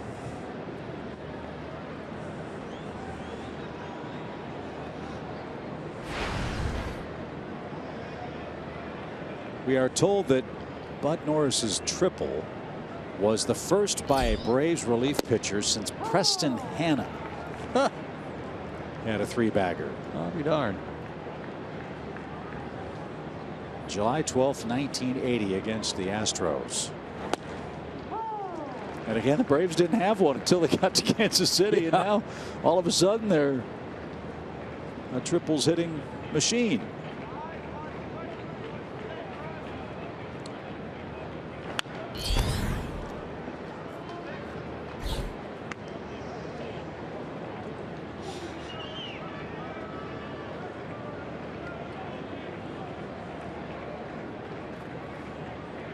Nicasio has to pitch 5 to qualify for the win. He was not sharp last inning. He's been a little more effective here. And he gets Norris to swing and miss. And that is strikeout number 5. And 2 are out from Alex Smith.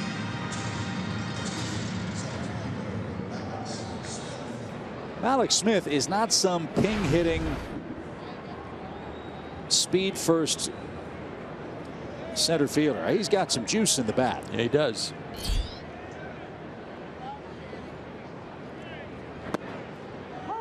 And Nicasio kept that away from him. No balls at a strike. Especially down and middle in.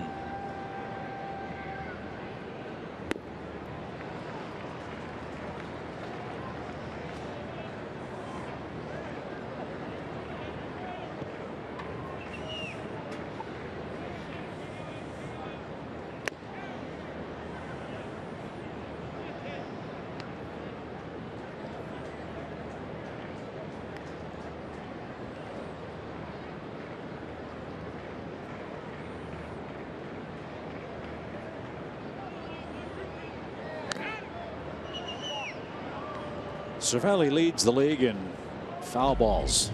Yes, he does. He's been dinged a bunch already, hasn't he? Man.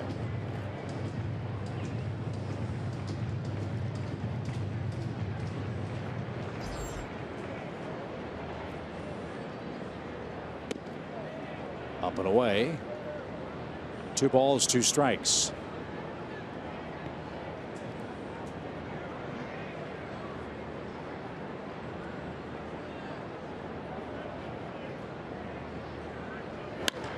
Line the other way. Foul. That would have been fun to watch, but it sliced into foul ground, and Malix will pick up the bat with a 2-2 count. Key number for Juan Nicasio is 6. If he can get 6 innings more often than not, he's going to win the game. He's 18-3 lifetime when he has a 6 or better inning performance. That's impressive. It's happened 4 times for him so far this year. And Malix chased one in the dirt. Cervelli got whacked again, and he makes the throw to first in time to retire the side. 6 strikeouts for the Pirate right-hander. Pittsburgh's coming up with a 9-3 lead.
Fans, time for tonight's greater coverage of baseball, brought to you by T-Mobile. As I mentioned, it's the Nats and the Mets, first of 19 games head-to-head. Scherzer and Syndergaard. Washington leads that one 2-0. In the 5th inning, Daniel Murphy back in New York as the enemy, but with the top average in the National League. And Odor suspended 8 games for his role in the fight on Sunday. I'm sure he will appeal and try to get that down a little bit. And great news down in the minor leagues for the Braves. Again, Ozzie Albies and Dansby Swanson continue to do well.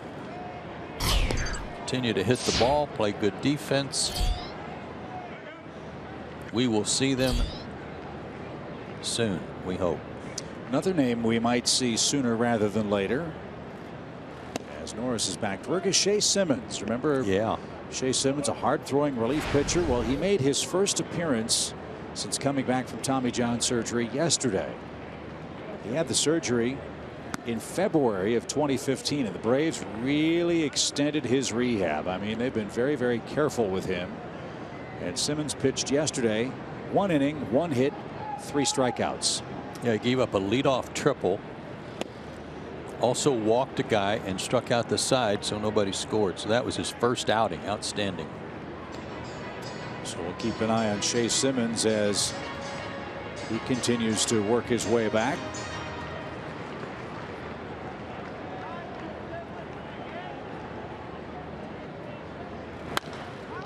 A base hit by Gong to right. Kind of looked like he was trying to do that, didn't it? Pretty good player, isn't he? Yeah.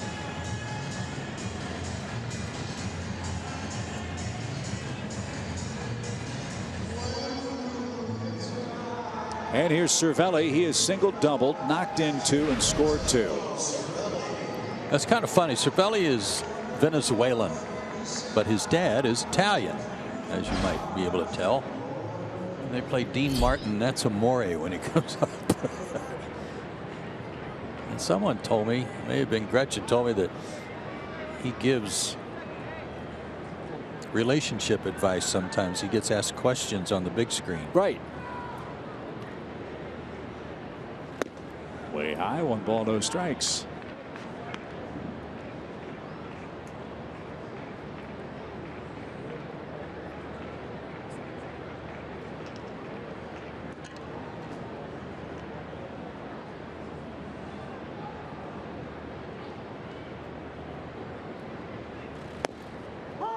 Good hook. Pirates know how scarce catching is around Major League Baseball. I think that's a wise signing by them to lock this guy up. Me too. For 3 years. They've got an able backup too, in Chris Stewart. 1 ball, 1 strike. What makes Cervelli so attractive is he's an offensive catcher. And he's hitting, what now, 280? Slightly higher than that with his 2 hits so far. 3rd highest batting average in hits in the National League among catchers since the start of last year. And oh, by the way, he's thrown out 42% of base stealers. But missed high. 2 balls, 2 strikes.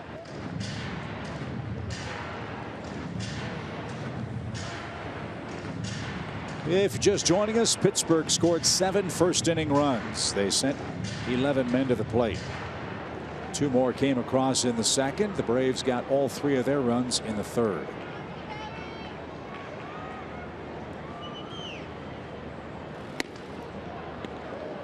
And that straightened him up. It's a full count.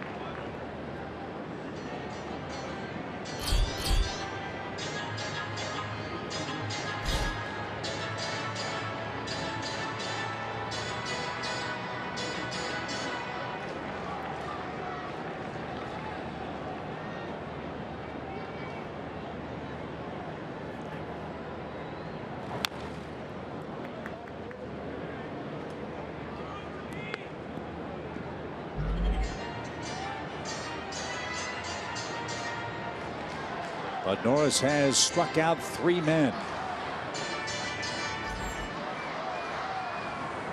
Gong at first with nobody out.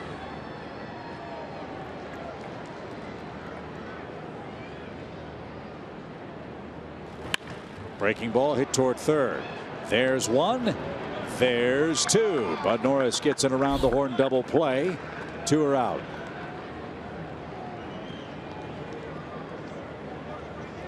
And Matt Joyce is coming up. He is struck out and he is walked. Top of the order will be coming up for the Braves in the 5th.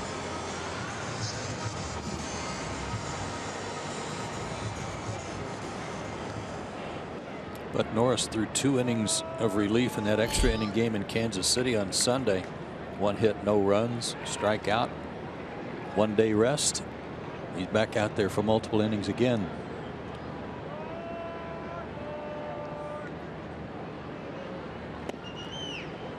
Remember, Bud Norris was taken out of rotation because, frankly, he didn't pitch very well in the starting 5. Aaron Blair took his spot. Well, Aaron pitched poorly tonight. Bud's pitching in long relief. We'll see if maybe some time in relief for Aaron Blair will get him straightened out, because he's been hit awfully hard the last couple of times out there for the Braves. I would not guess that they would put him in the bullpen. His future in the organization is as a starter, at least for the present. So do you subscribe to the let him take his lumps here, or do you send him back to Gwinnett? I would be inclined to think that he needs to go pitch and get some confidence back, but that's just an opinion. 3 balls and a strike for Matt Joyce. Bouncing ball up the middle. Castro can't get it, and that'll be an infield hit for Matt Joyce. Castro ranged far to his left. Kelly Johnson got to the baseball, kept it on the infield, but Joyce is aboard with an infield single, and the inning continues for the Pirates. He's got a magic wand working right now.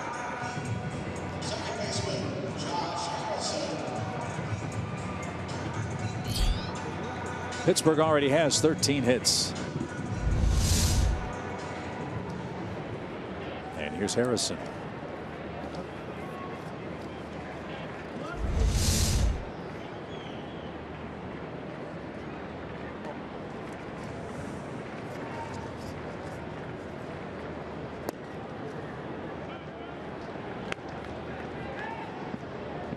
.20 hits is the Pirates season high. They had a 20 hit game at Arizona on April 24th.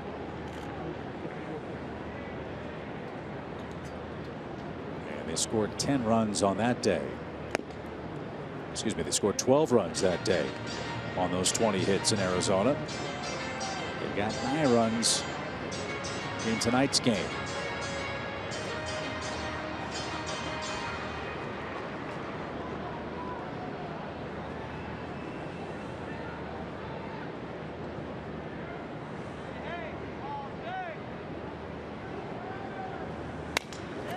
Broken bat, and the shovel to second is in time, and that'll retire the side.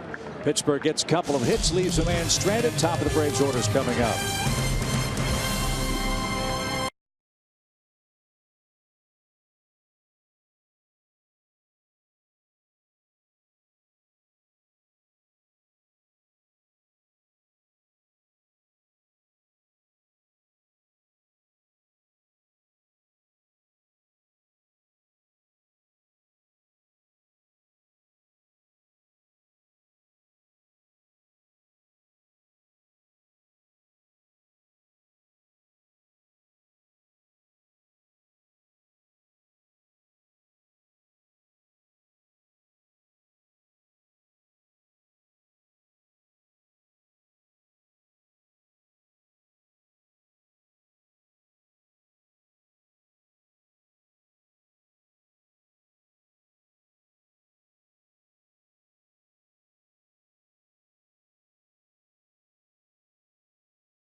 Follow Braves Baseball live with the MLB.com at Bat app. Stay up to the moment at any moment with Game Day, live game video highlights, StatCast, news, and more. Download MLB.com at Bat, the #1 app for live baseball on your phone and your tablet.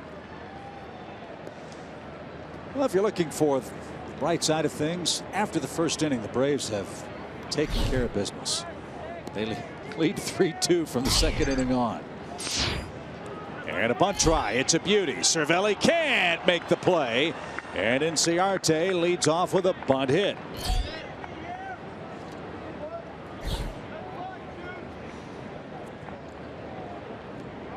Beautifully executed. Didn't leave the box too soon. He made sure that he placed it where he wanted it, which is a base hit or foul. And Cervelli couldn't quite pick it up.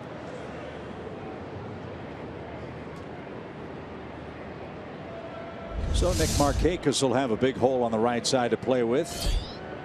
He's 0 for 1 with a walk. That's the Braves' 6th hit.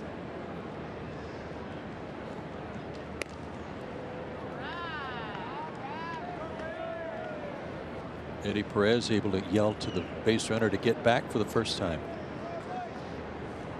Monumental moment.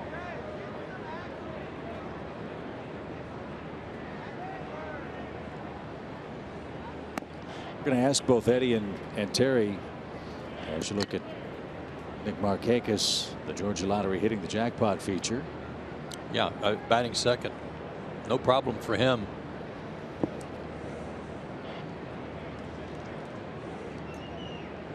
I have to ask Eddie and TP if it was odd not taking what had previously been their assigned spots in the ballpark. Eddie Perez usually camped out in the bullpen. Now he's at first base, and I wonder if Terry had to resist the urge to run out to the first base coaching box before Probably the game. did. You bet.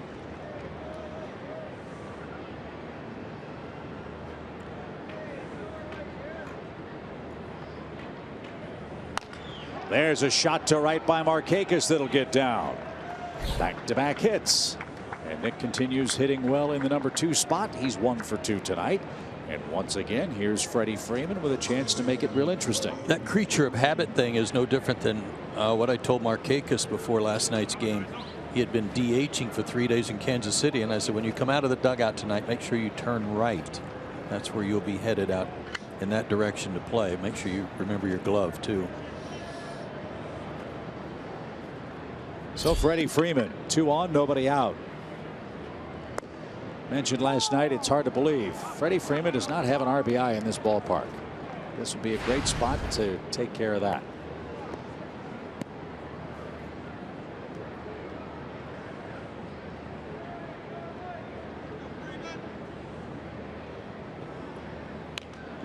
Right off his hands. 0-2.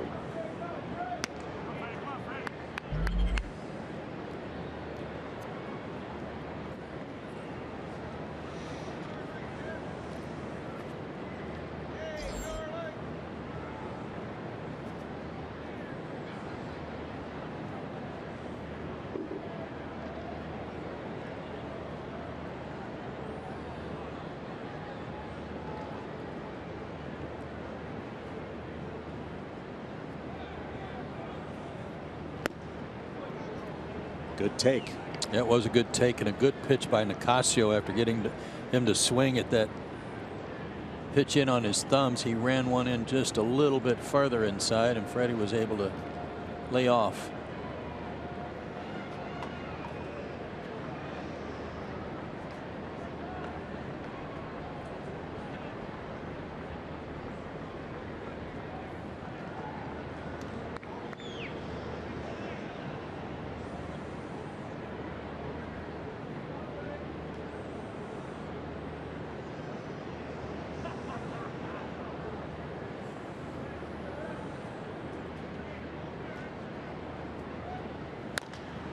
Roll to the right side. Jaso will throw right into the back of Nick Markakis.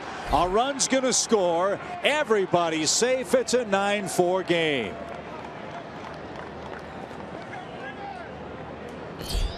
Did he double clutch before he made that throw? No, I think he just didn't get himself a clear line to throw to second. First of all, I don't know how Freddie hit this pitch. It looked about 6 inches outside and about an inch off the ground.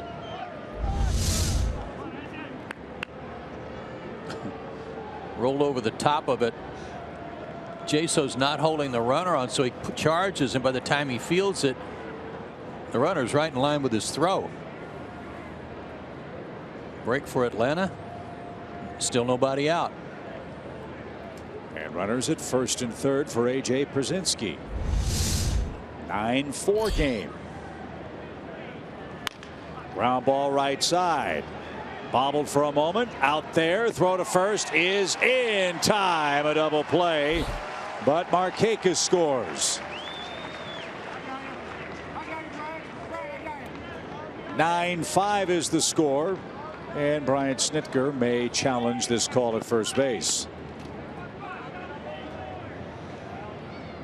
AJ's reaction kind of led you to believe that he thought he beat it out.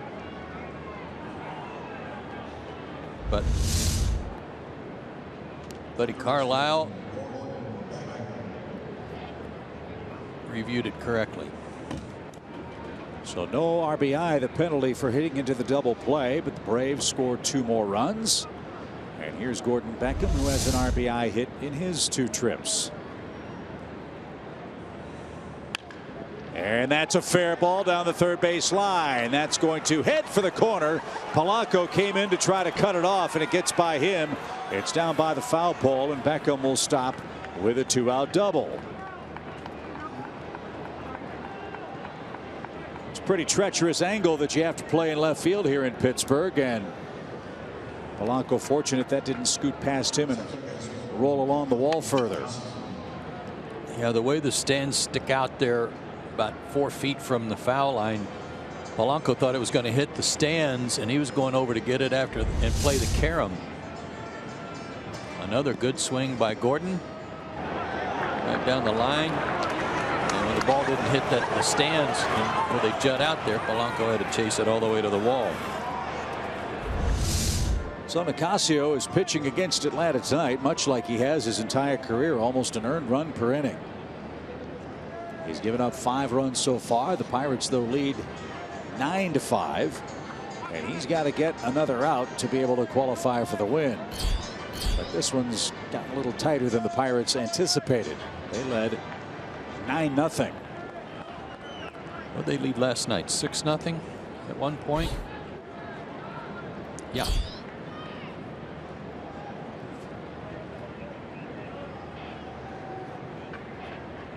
Braves got a couple of homers from Kelly Johnson and Jeff Francoeur last night. Alex Smith has hit 1 in game 2 tonight.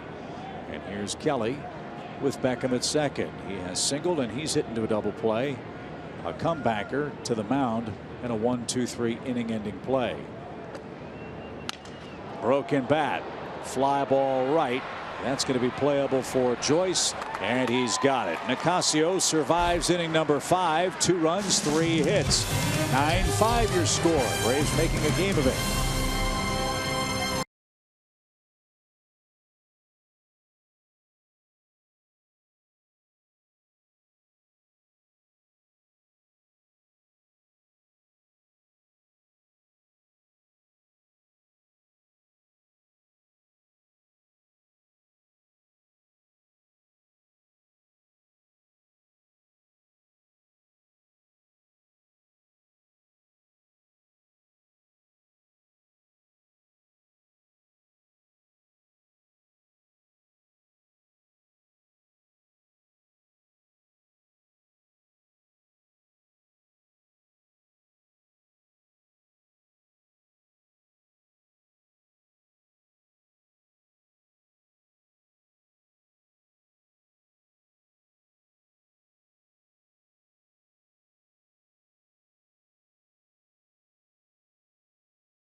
Airlines, your local Ford dealer, and Xfinity. X1 from Xfinity will change the way you experience sports.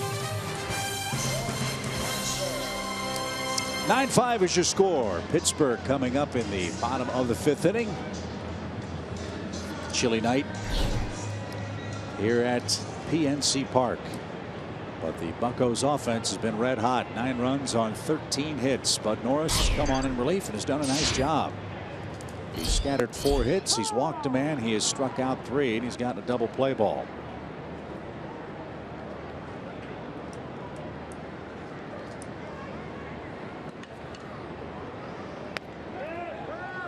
And Mercer went around. No balls, 2 strikes.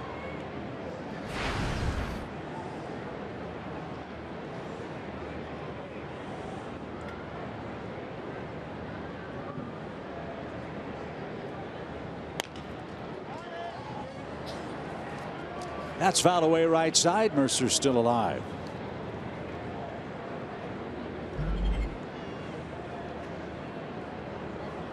Alan Hansen's grabbed a bat. He was the kid that just got called up yesterday. It looks like he'll pinch it for Nicasio for the Pirates as Mercer takes strike 3. Norris with his 4th strikeout tonight. And a good start in the 5th inning. And here's Hansen. Yeah, Bud's done a nice job tonight, especially when you inherit base runners and it's already pretty ugly on the scoreboard. About all you can do is treat it like a start and try to limit the damage from that point forward and give your team a chance with a lot of innings to go. Give them a chance to catch up. Clint Hurdle was very honest with Alan Hansen when he got the call from AAA. You're going to be here for 3 days, get a taste of Major League Baseball. When Starling Marte comes back, in all likelihood, Hansen's the guy that'll go back to the minor leagues. But Clint Hurdle feels that at this stage of this young man's professional development, this is a great thing for him, quite obviously, not just to get here, but want to get back here and stay. And Beckham can't get it. It's a cue shot to short. Hansen has a base hit. First big league hit.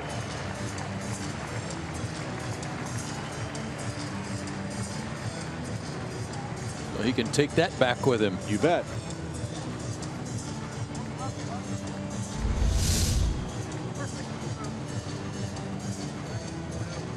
Slider right in on his hands, but with the infield alignment and Beckham playing in case he bunted, able to squib it past him. Baseball America says Hansen is the Pirates' best athlete and fastest base runner in their minor leagues.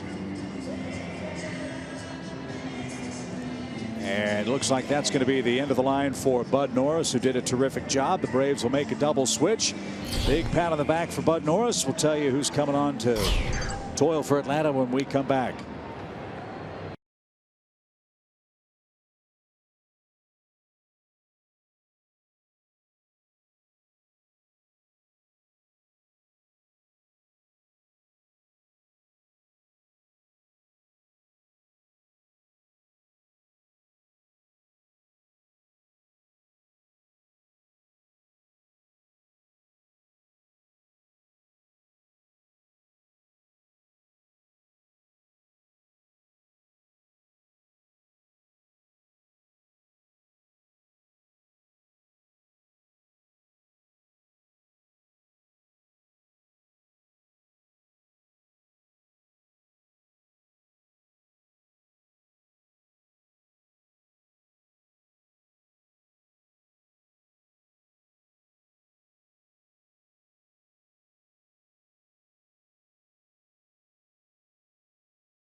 Saturday, May 28th, get the giveaway of the year, a Chipper Rescues Freddy ATV bobblehead. It's one you're not going to want to miss.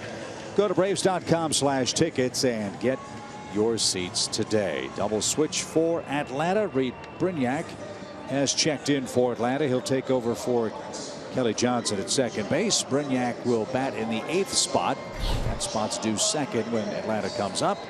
And Ian Kroll is on for the 5th time to pitch. 5 strikeouts in 2 2/3 innings. Worked in a couple of games in Kansas City, an inning total. 1 hit, no runs or walks, struck out 2. And was throwing some gas. Braves bullpen all year long has averaged more than a strikeout per inning pitched. 48 strikeouts and 41 1/3 relief innings coming into play tonight. Norris struck out 4 in his 3 innings. Rodriguez hitting for Jaso in what is pretty much a strict platoon for Clint Hurdle.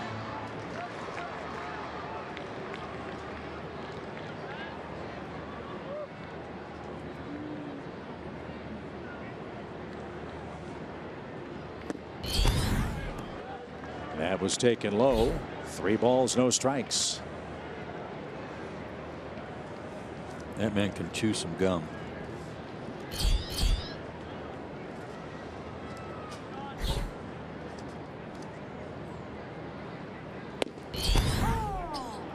Rodriguez just turned 31. He's from Miami. Was originally a 3rd-round pick of the Angels. Tampa Bay acquired him in the deal that sent Scott Kazmir out west. Pittsburgh got him before last season for pitcher Buddy Borden and cash.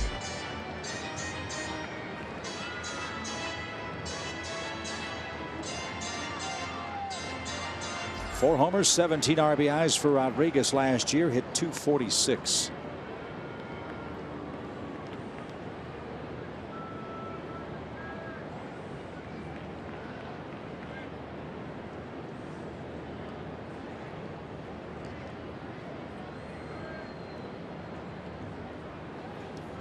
And Kroll threw that away.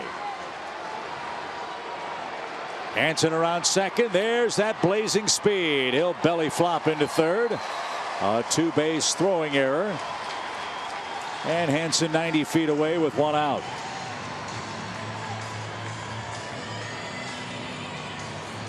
Third error of the night for Atlanta.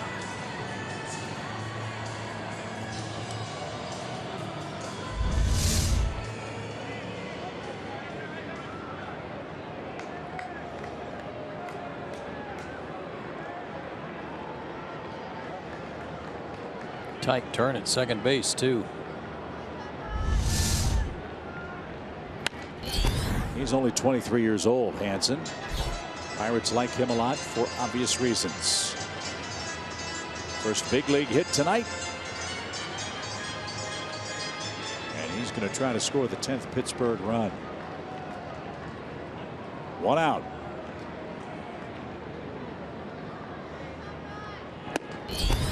And that missed inside. Kroll wondered where that was. And Rodriguez walks. They're at the corners for Andrew McCutchen.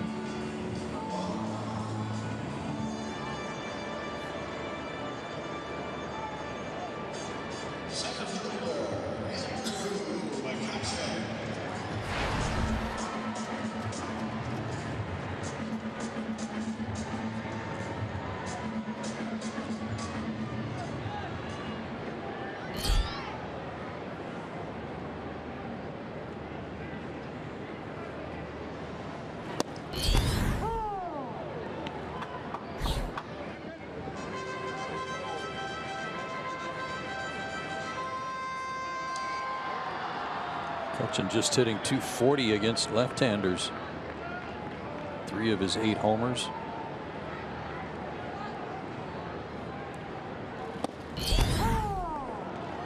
.96-mile-an-hour fastball, and that went right down the middle. Yeah, let her rip.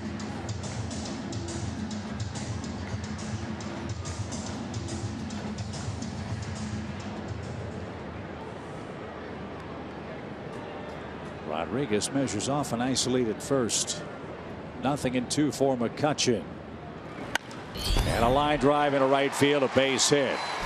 Hansen scores. Rodriguez on his way to third, and Pittsburgh has him at first and third again. And now a 10-5 lead. I believe that pitch was 96.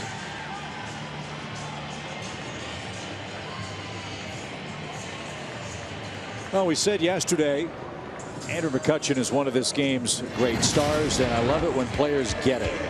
This was last year when the Pirates played San Diego. Some Pirates fans went absolutely crazy when Andrew McCutchen came over and handed him some batting gloves. That little interaction made those kids Knights. Probably made them Pirates fans for life. What a great reaction. One kid in the gold jersey was just pointing at him and yelling, "I love you." Awesome.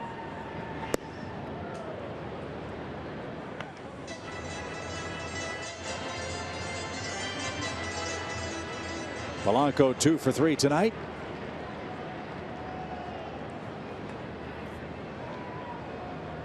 And that one smoked out a play foul. I can see why you have said so many times this Pirates outfield group may be the best, if not the National League, maybe all of baseball. Young, athletic, good defenders, run the bases well. Runner at first goes. Bouncing ball slowly hit towards short. Only one play. It's to first. And Freeman held the bag. But that's going to score Rodriguez with the 11th Pirate run. Another big night for Polanco. He's out, but he picks up RBI number 20.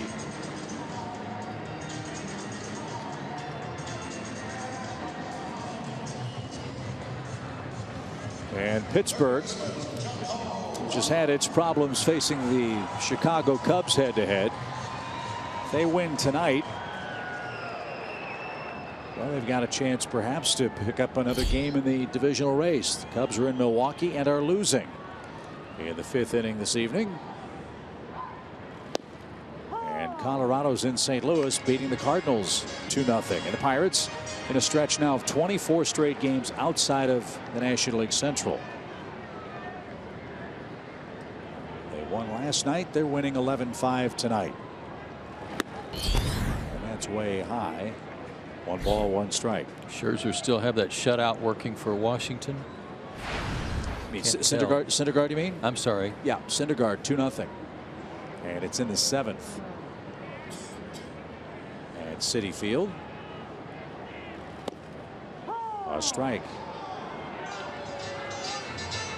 Scherzer, though, gave up a couple of runs in the night. On the night he struck out 20 also.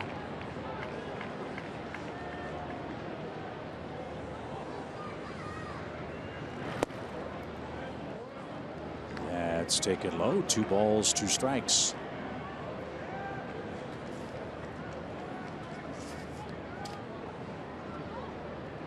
The Nationals lead in the division is a 1.5 over the Mets and the Phillies. And a swing and a miss will retire the side. 2 runs, 2 hits, a walk in between as well. Pittsburgh back to a 6-run lead.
back to their home run hitting ways, it seems. That got away from them on their just completed road trip where they did not play particularly well. And we've seen the Mets at their home run hitting best. They are a fearsome bunch when that happens. Rodriguez stays in the game to play first base, and former Giant Ryan Vogelsong comes on in relief of Nicasio here in the 6th inning.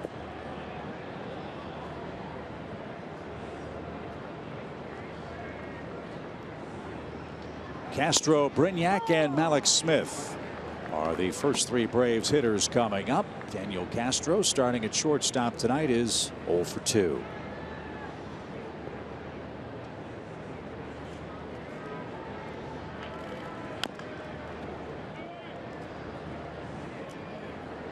Vogelsong's fastball has a wide range. High 80s to 95 at times. Employs a cutter off that, so that's why there's kind of a wide range. Curveball and a changeup. It's funny how baseball comes full circle, doesn't it? Vogelsong began his career with the Giants, then came to the Pirates. Pitched in Japan for 3 years. It's almost out of baseball. Went back to the Giants in 2011 where he won 13 games. 14-game winner in 2012. In 2013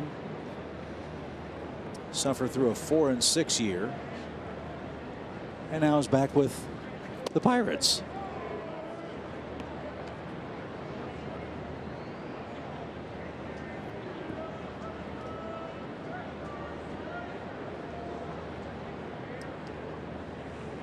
Vogelsong was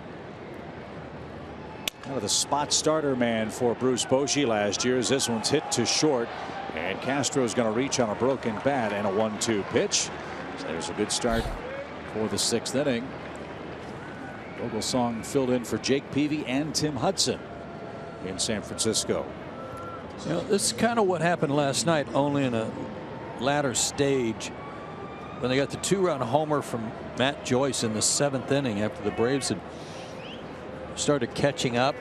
That 2-run homer in the 7th really proved to be huge, because Atlanta went on to score 5 runs and lose 8-5. Well, tonight they're beginning to catch up and close the gap to 9-5, and 2 more add-on runs there for the Pirates.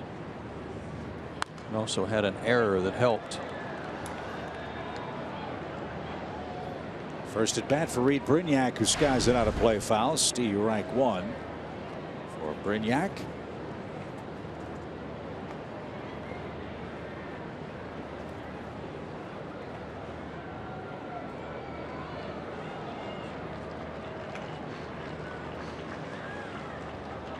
(16 runs, 24 hits, 4 errors so far, and we are in the 6th inning. Combined for the Braves and Pirates.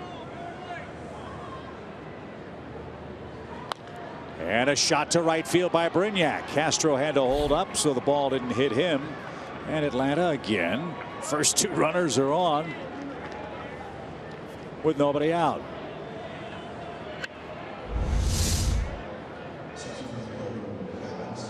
Backdoor slider, might have been a cutter. And Reed stayed on and pulled through there. Tell you, this must be double-digit Tuesday. 11 for the Pirates, 13 for Cleveland tonight, 10 for Seattle. They're shutting out Baltimore 10-0, and 10 for Tampa Bay. Double digits again for them at Toronto. Well, I can promise you one thing, as Alex waits. And a swinging bunt. Cervelli's going to go to third for 1, and that's all they get. First and second with 1 out. Whenever this game ends, it's going to be Doubles Tuesday. Yeah, at least.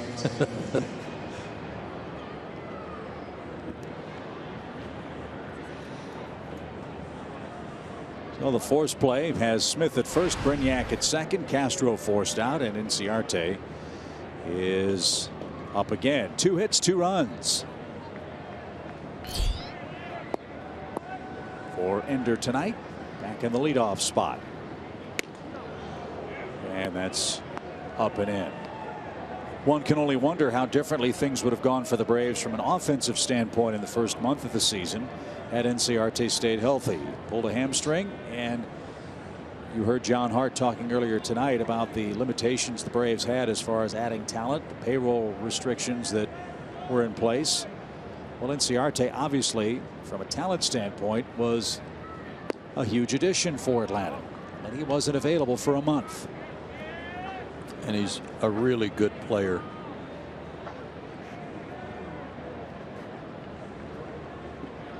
Another assist tonight with a great throw from left field. 2 balls, no strikes. And that one grazed a corner. It's 2-1.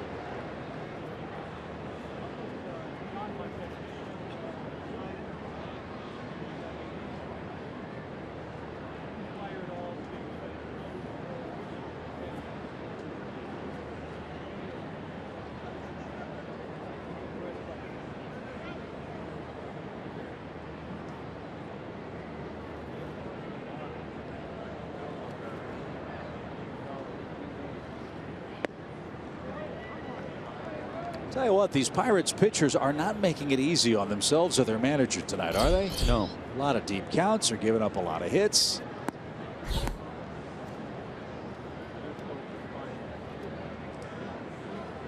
That's what's frustrating about that 2 spot they scored in the 5th inning. And ball 4 loads him up with 1 out.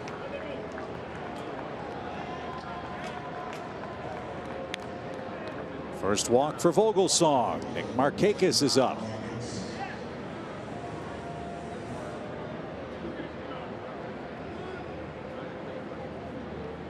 We have a grand total of 2 perfect innings in this game.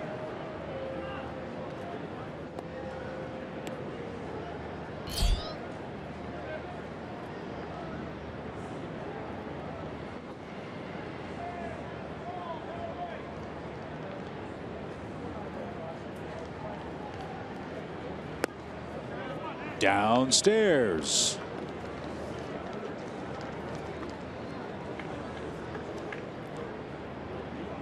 Nick Markakis, team leader in RBIs. As you'd suspect, he's their best hitter with runners in scoring position, a .419 average this year. And he just missed hitting a home run here last night. Hit it right over the Root Sports sign off the yellow line at the highest point of the wall in right. We'd gladly take another shot like that right here.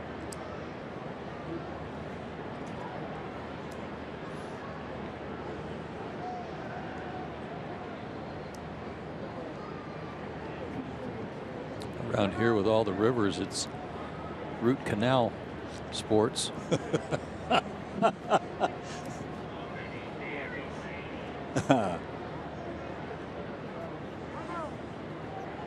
And now Vogelsong and Cervelli need to talk about it. Are those waters beyond the right field fence as mystical as the waters at the Mikosuke Canal in Miami? I've heard they are. Yeah. Okay. They're different tribal waters, but I've heard that they are.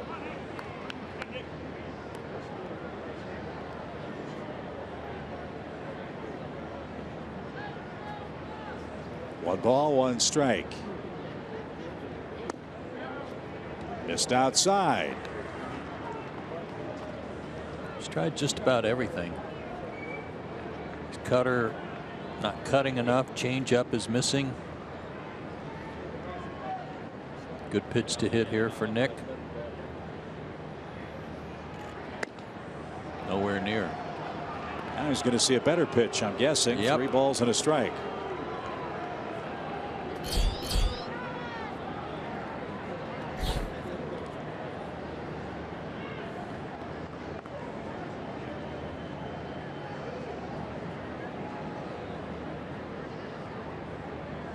Brignac, Smith, and Inciarte lead, and the pitch is a strike. It's a full count. That's a good take. If Nick was looking for for a certain pitch in a certain location and that wasn't where it was, he had the luxury of being able to take it, because he's got to throw another one there.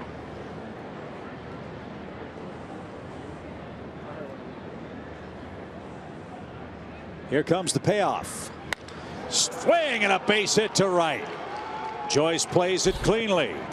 All hands are safe. Nick Markakis with an RBI single. It's 11-6. And Freeman's coming up. Boy, Nick got some great extension on that. That's going to send Clint Hurdle to the cooler. Great extension. Good swing. Hit hard.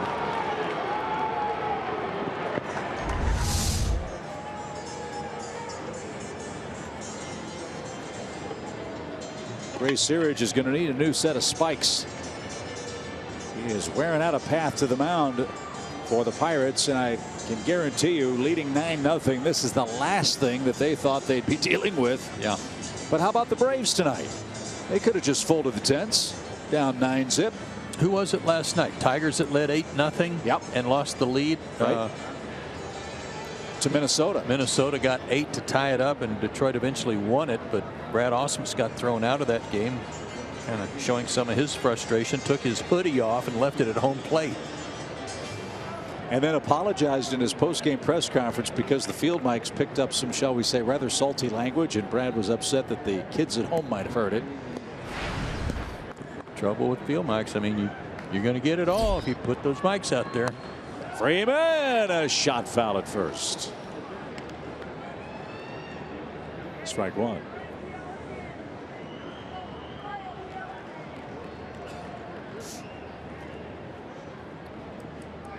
Again, Freddie looking for his first lifetime RBI in this park.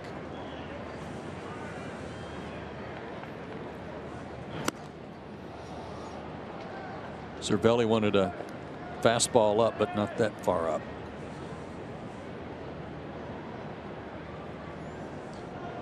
And owns Vogelsong. He's got the copyright. That was a good pitch. 1 ball, 2 strikes.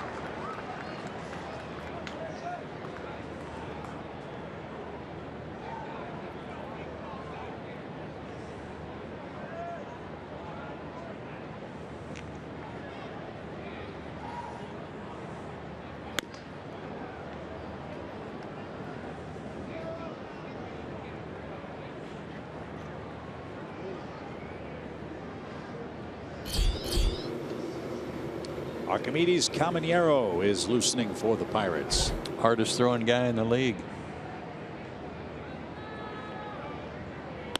Strike 3 outside corner.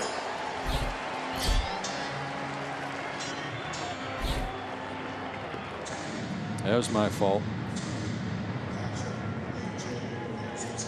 Shouldn't have said he owned him. Bases are still loaded for A.J. Przinsky. A.J. hitting .381 with runners in scoring position. And 4 for 13 with 2 outs.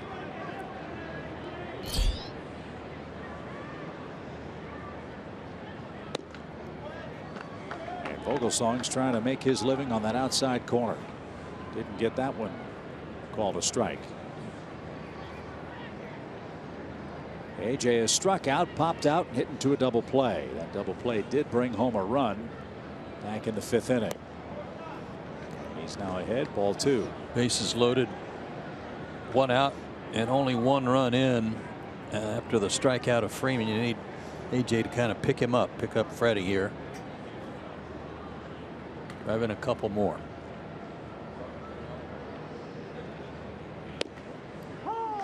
A.J. didn't think so. 2 balls and a strike.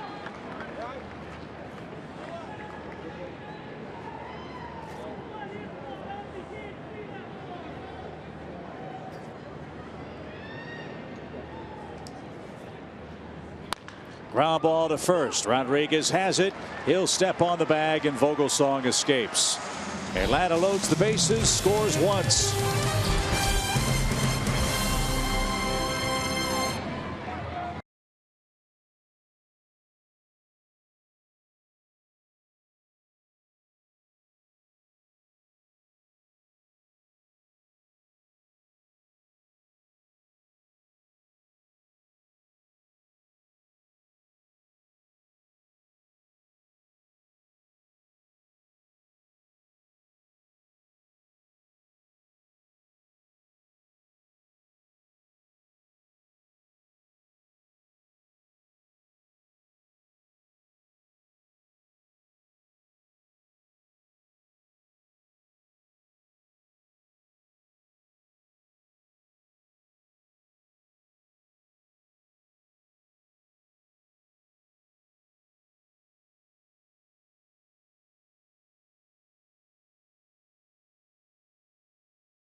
It's up 11-6 in the bottom of the sixth.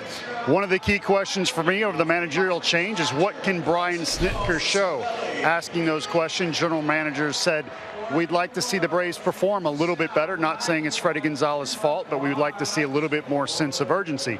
Talking to scouts in the crowd tonight, they've said, you know, many times we think the Braves look a little bit lethargic. Well, the Braves being down 9-0 in the second. Certainly showing a lot of fight to come back and make this game 11-6 here in the sixth. That's all true, Paul. And you're right, a lot to be proud of tonight, but moral victories unfortunately only go so far, right? Well, but this happens repeatedly. The comebacks, it just, nothing meshed. Right. Nothing was going all together at one time. And you get a good pitching performance and the hitters couldn't scratch out a run or two.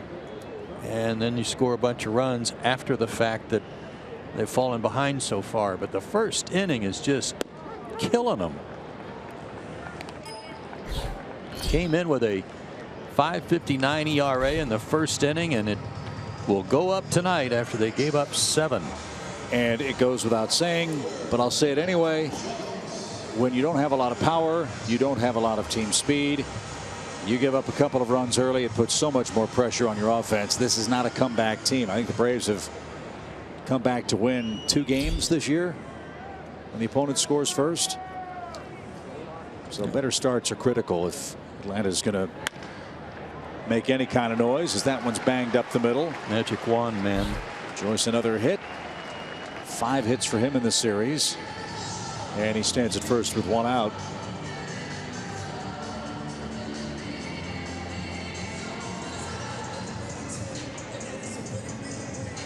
And here's Harrison. Harrison has singled and scored. He's struck out and he's hit into a force play. Mercer will follow for the Pirates.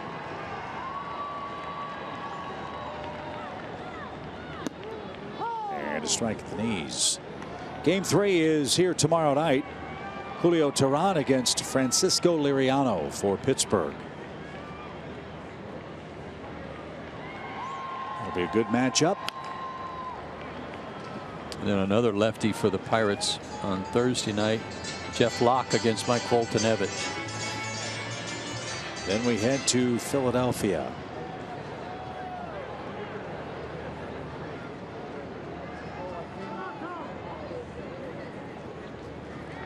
Clint Hurdle's got a nice situation here with some solid infielders that he can kind of rotate, get guys rest, go with the hot hand, however he wants to play it.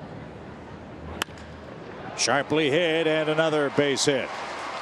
Around second, heading for third is Joyce. Throws coming into second, and Harrison's going to be called out. Got a little greedy on that play. And the Braves threw to the right base. That paid dividends for the second out. Joyce at third. And Jordy Mercer's coming up. Yeah, he thought that it looked like Malix is going to go to third right here, but he wisely held up to try to keep a double play in order and caught Harrison trying to stretch it. But I was going to say Harrison, Mercer, Freeze, and now with Gong back, they've got guys that they can rotate around to different spots. Freeze can even play some first base. So some solid infield possibilities. Pittsburgh's going to challenge this call at second base. Harrison with a swimmer's move thought he got in safely at second before the tag of Reed Brignac. And as we said, this is a different looking Pirate team. Pedro Alvarez is gone. Neil Walker is gone. They hit a lot of home runs last year. They have not hit a ton of them this season. And let's check the play at second.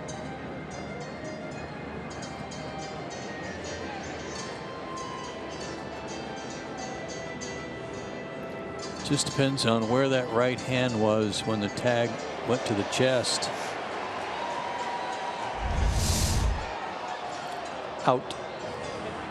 So the call stands. Harrison's out. Pittsburgh's out of challenges. And Brian Snitker is going to make his way to the mound with Jordy Mercer coming up. The Brave skipper is going to make a pitching change here in the Pirates' sixth. 2 outs, 1 aboard. 11-6. Pittsburgh the lead.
Game summary with the Pirates ahead 11-6. Juan Nicasio was staked to a 7-0 lead after 1 inning, but only was able to go 5 innings. He gave up a few runs, struck out 6. Polanco's had a good night. Bud Norris came in relief of Aaron Blair through 3 good innings of long relief, 4 strikeouts, and he hit a triple.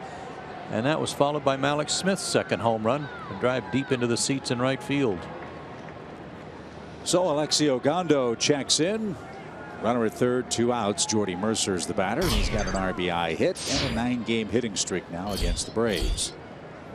Alexei worked an inning plus last night through 26 pitches.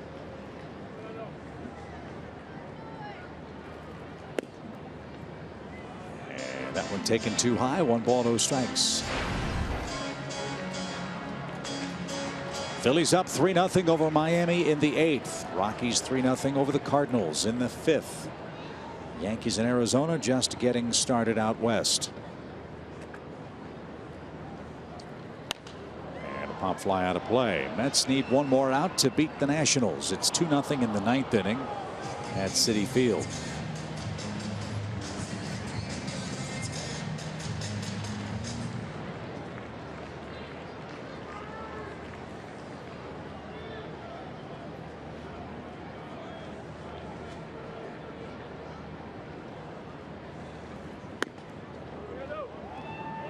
That stayed high. 2 balls and a strike.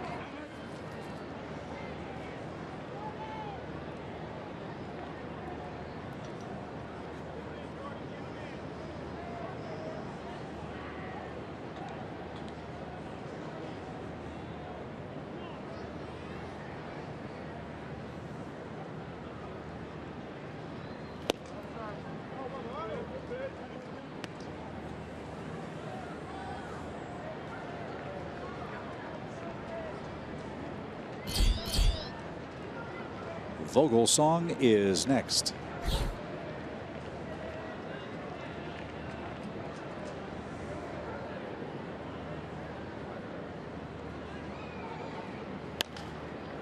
Popped up right side. Freeman gives chase, but he won't have a play.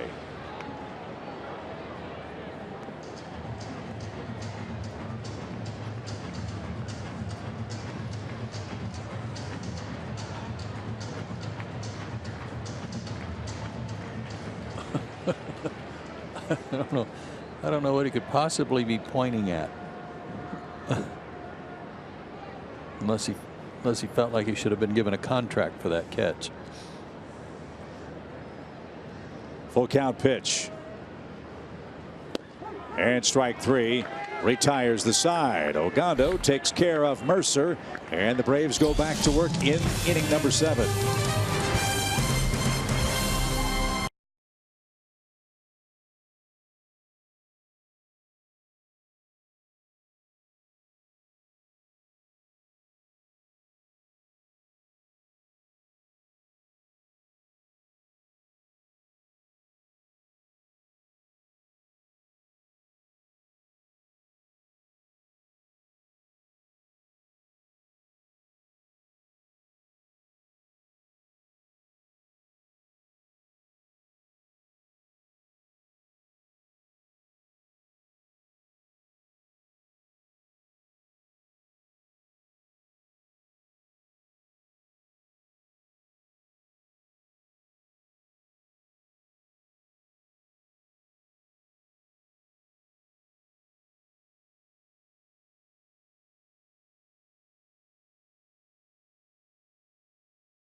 After 6 in Pittsburgh, time for tonight's Toyota Key play, and it was Bud Norris at the plate. Yeah, I love this. Polanco playing in shallow got burned. Bud was happy with the double, realized Polanco hadn't gotten it in yet. He said, well, there's another bag over there. I'll go third. Hurt himself a little bit, but recovered. First triple by a Braves relief pitcher since Preston Hanna turned the trick. And Bud did a nice job in relief tonight of Aaron Blair, who started. Kroll and Ogando have followed. Now Vogelsong faces Gordon Beckham as the Braves go to work. Beckham's had a good night tonight. He's singled home a run. He's doubled in 3 trips. And he's up to 319 now.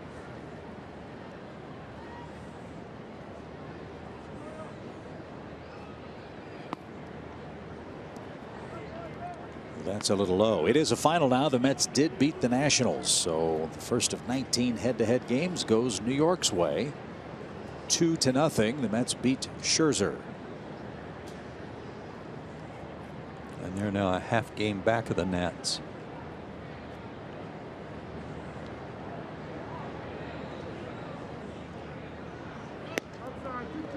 New York got some good news today. Remember, Steven Matz went to the doctor. They took an MRI in his elbow. He was concerned about that. Apparently everything with that MRI is fine. He's been cleared to pitch. Don't know if he's going to pitch the final game of that series. As Beckham tries to split a gap in right center, and he's going to Xfinity and beyond. That'll bounce up against the fence, and Beckham with a leadoff double, part of a 3-hit night.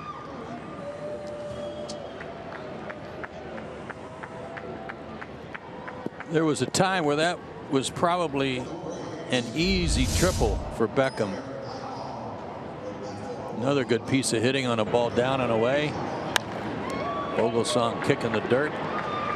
But Gordon's leg and that hamstring that had him on the disabled list, no reason to try to push it here. He'll take the leadoff double.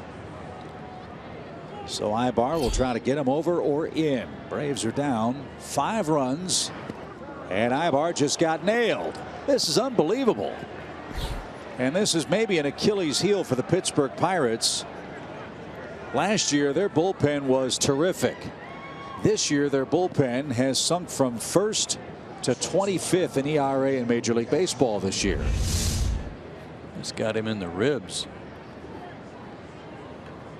That's going to leave a mark.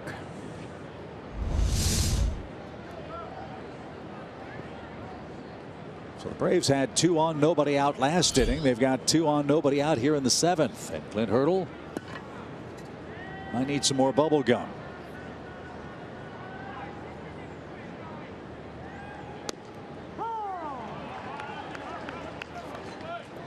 This was entering the game tonight at 431, 25th out of 30 teams. Last year, best in Major League Baseball as a group. Now, Vogelsong's the first and only relief pitcher out there for the Pirates tonight. The Braves did some damage against him last night, and he's had base runners all over the place. And a shot right side headed for the seats, out of play by Castro. 0-2.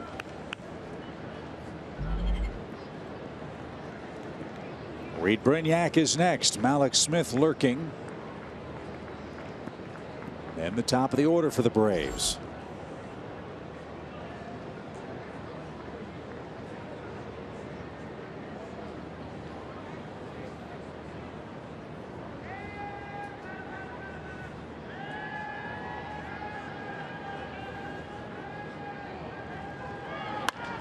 Bouncing ball towards short. Second base one. Harrison, a quick turn, double play. Boy, their double plays have bailed them out, haven't they? 3 of them tonight.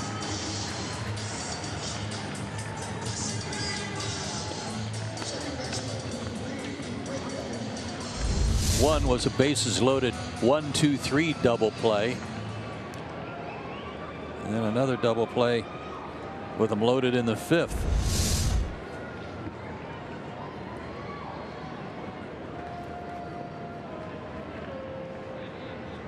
Brignac had a base hit and scored a run in his lone at bat tonight.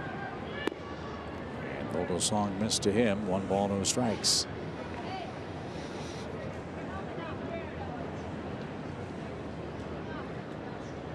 Six runs on 12 hits for the Braves, but it illustrates what has happened much of the year this year. So much effort, as that one's cracked down the right field line, and that's going to get down and bounce up against the fence. Brignac has a 2-hit game. The Braves get a big 2-out hit and make it 11-7. But they have to work so hard to score a couple of runs in an inning. But they are working hard against Ryan Vogelsong. 2 doubles in the inning. Yeah, and again, the double play, you know, it just drains you of potential for a big inning, even if all you're hitting are singles and doubles. You put them together like the Braves have done this inning. Any chance to have a big inning disappears with that double play. Here comes Clint. That will be the end of the line for Ryan Vogelsong, who got hit very hard and has surrendered 2 runs so far tonight.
Braves Baseball is sponsored by your local Toyota dealers, Let's Go Places, the Georgia Lottery, and Zaxby's Indescribably Good.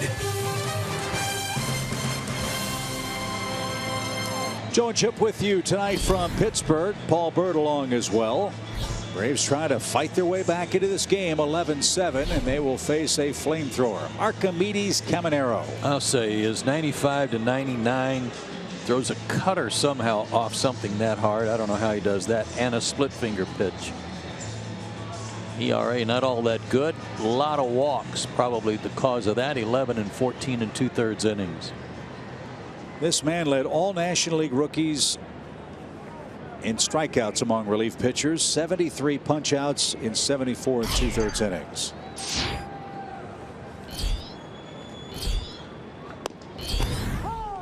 And you can see why.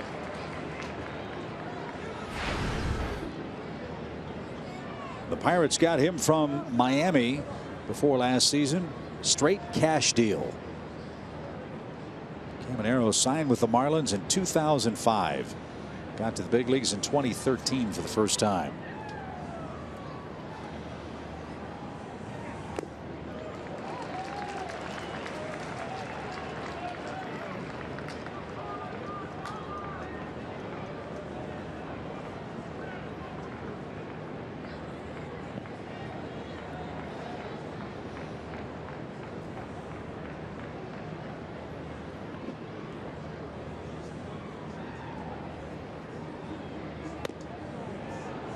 Cervelli tried to steal a strike, couldn't. 1-2.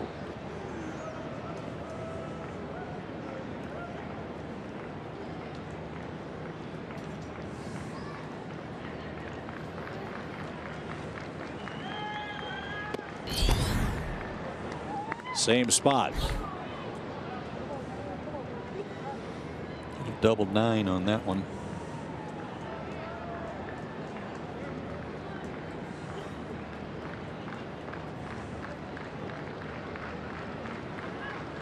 Two balls, two strikes.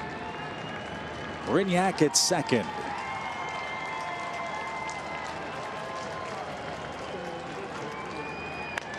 High fly ball hit deep to right. Joyce back, track, whoa, she's gone. Malik Smith, a 2-homer game.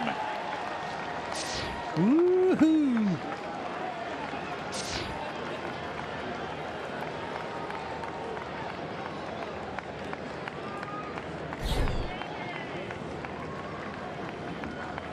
And all of a sudden, we've got a game. It's 11-9. And Clint Hurdle to the phone again. It's tightening up. And that was one of those heaters. Tried to run it in on him. And Malik shortened everything up. Let his hands do the work. Hello, bleachers.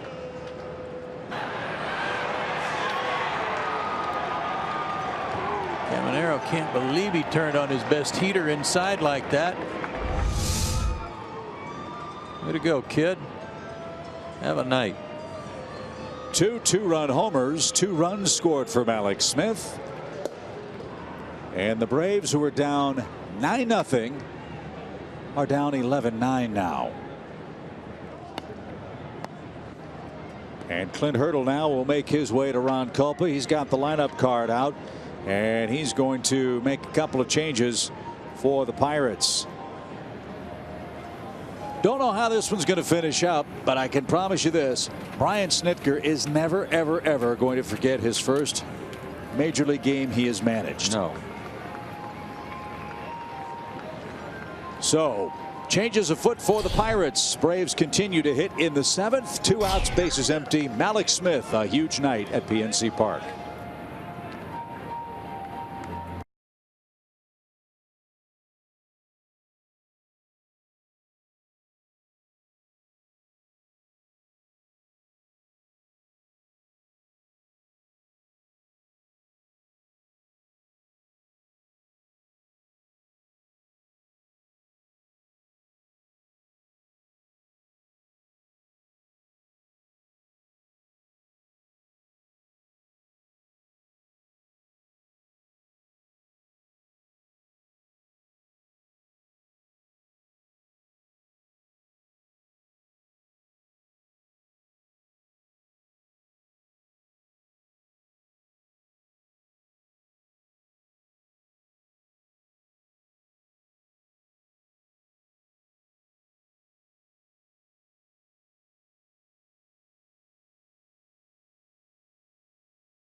Mazda, Georgia Power, and Xfinity. X1 from Xfinity will change the way you experience sports. Wild one in Pittsburgh, and an unforgettable night from Alex Smith. Second homer in the big leagues. The first one they didn't have to wait on replay on. Launched off Nicasio, 2-run shot. They bring in the hardest throwing guy in the league, Caminero, to pitch to him here in the 7th. Turned on his best heater, his second homer of the game. So Neftali Feliz checks in. He's got Ender Inciarte up there. Defensive changes for the Pirates, as you see the body of work for Feliz this year. New right side of the infield. We'll get to that in a moment, as Inciarte tries to improve on a 2-hit night. And he takes ball 1 high. Feliz pitched last night an inning and had a strikeout. There's Rodriguez moving over to second, and David Freese will play first. Harrison's out of the game. The way he swung the bat in this series, I don't mind that a bit. 1-1 pitch down the right field line. Joyce on the run, still going, but it's into the seats, foul. And the count now 1-2. Something else to think about. Melanson worked the last 2 games, a high pressure situation against the Cubs, and he pitched here last night. He might not be available for the Pirates in this game. And as we showed you, the Pittsburgh bullpen has not been nearly as good this year as it was last season when they won 98 games. Got a good lefty still down there too, though, and Tony Watson they could use as an alternate if they want to close, but they may not have an opportunity to do that the way things are going offensively here for Atlanta. Like Caminero, Feliz throws hard. Command's been a little issue for him too. Feliz in the upper 90s. 95 to 97 with a slider. Popped up. Cervelli fires the mask away, and he makes the catch, and that'll retire the side. Braves keep adding on. They tack on 3 on a Alex Smith 2-run homer.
Park season tickets are on sale now. The Battery, Atlanta, and SunTrust Park will soon offer the best entertainment experience in Atlanta with great dining options and boutique shops on site. Going to a Braves game will never be the same. Be a part of the excitement and get your tickets today at Braves.com/SunTrust Park.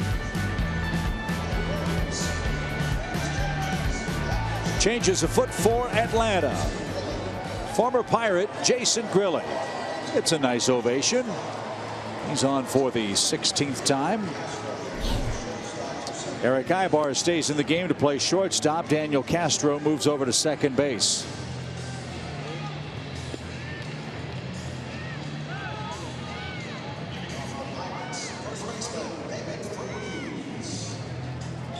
And it's David Freese ready to lead things off against Jason Grilli. Shutdown inning. That's exactly what the Braves need. Let's see if Grilli can provide one here with big bats coming up in the 8th.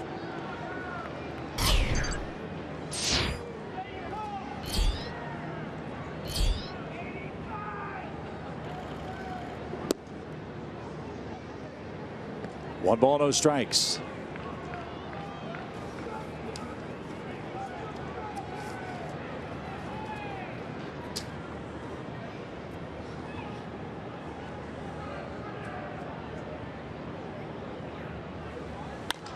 Line drive into right field, and Markakis got there.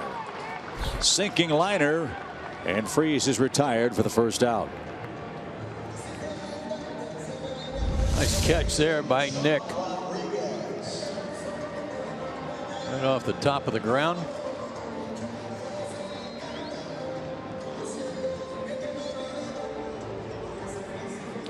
Nice catch. Beauty.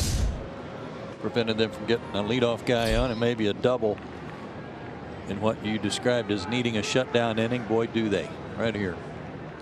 Here's Rodriguez.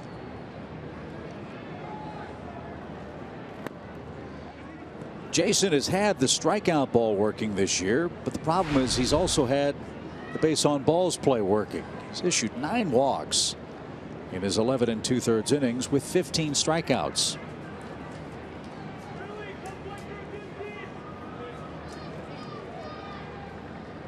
One ball, no strikes. That one found the mark.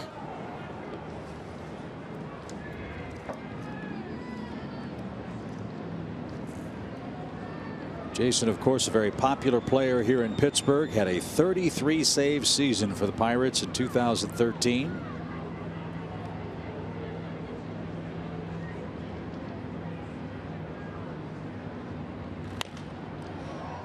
And that's fouled out of play. 2014 started with the Pirates, then was sent to the Angels, and then of course the Braves got him in 2015, where he had 24 saves in the first half of the season.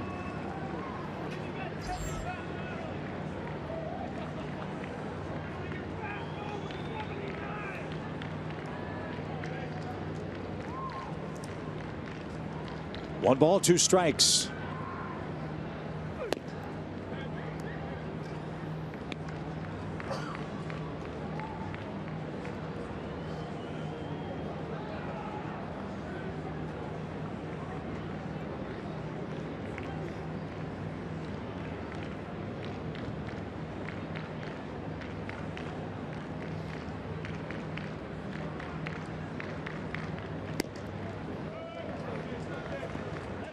Ahead in the count and pushes it to 3-2, where he's got to make a good pitch.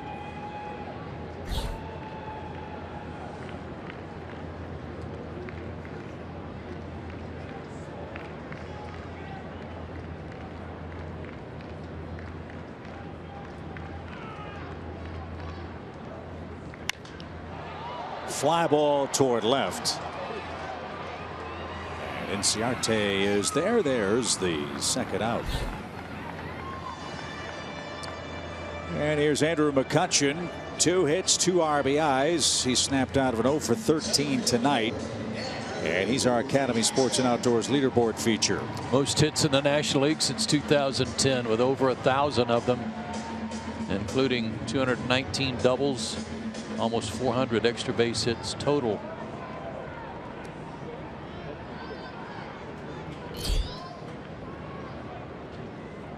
You know, when you mentioned last night that he's never had a 100 RBI season.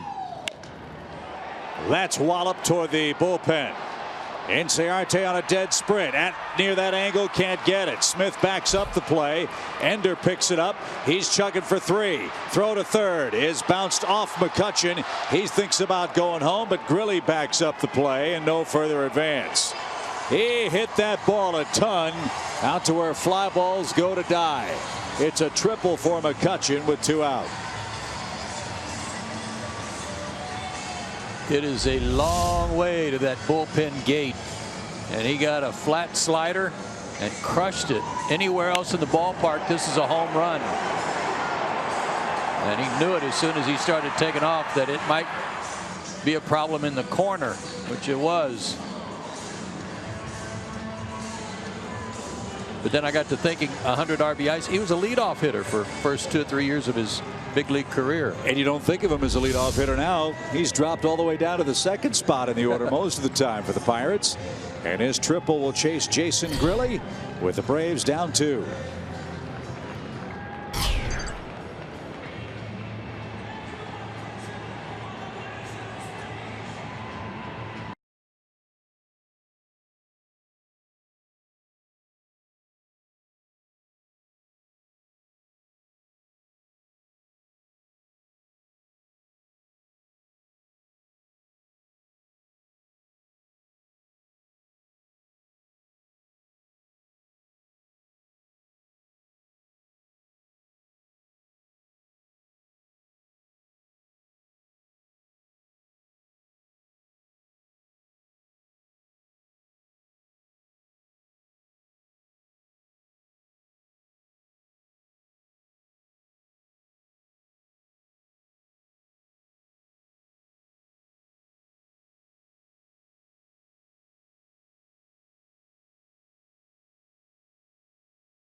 Day weekend with us at Turner Field when the Marlins and Giants come to town beginning Friday, May 27th. They'll miss the Chipper and Freddie ATV bobblehead on the 28th and Chris Stapleton on the 29th. Go to Braves.com/tickets today. Part of this Braves youth movement, which continues here in Pittsburgh, is the man on the mound. That's Hunter Cervenka. He's been a revelation for Atlanta. By and large, Hunter has pitched very good baseball for the Braves. Yeah, he gave up his first runs of the year, of the season, in Kansas City. Set an Atlanta record for most consecutive shutout appearances to start his career. A record once held by Mike Stanton.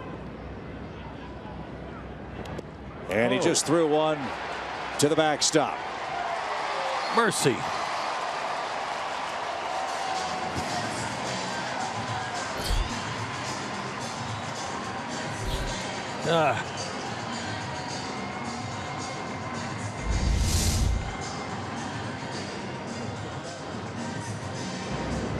No way, no how A.J. Brzezinski's got any shot of blocking that one. So that run goes to Jason Grilli's line. McCutchen and the Pirates get an insurance run, 12-9. And 1 ball, no strikes for Polanco.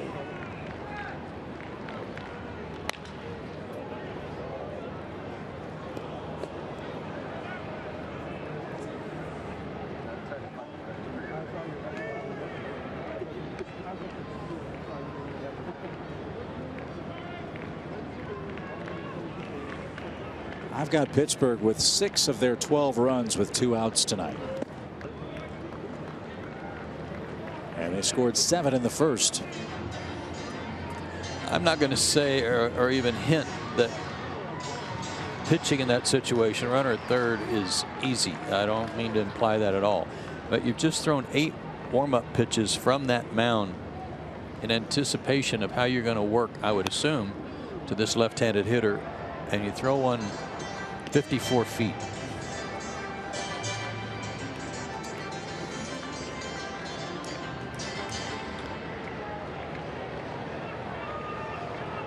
Two balls, 2 strikes.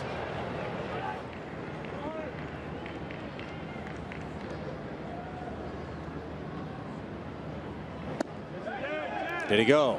Oh my. Left side of the infield thought Polanco was struck out.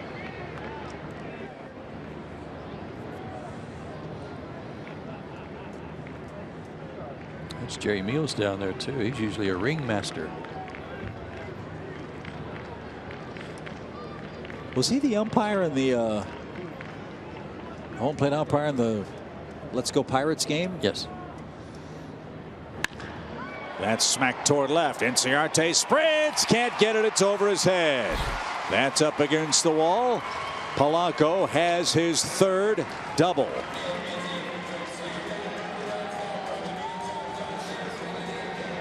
Some good hitting. I thought he was struck out on the pitch before. But like Polanco earlier tonight, Inciarte gets burned by the left-handed hitter going the other way.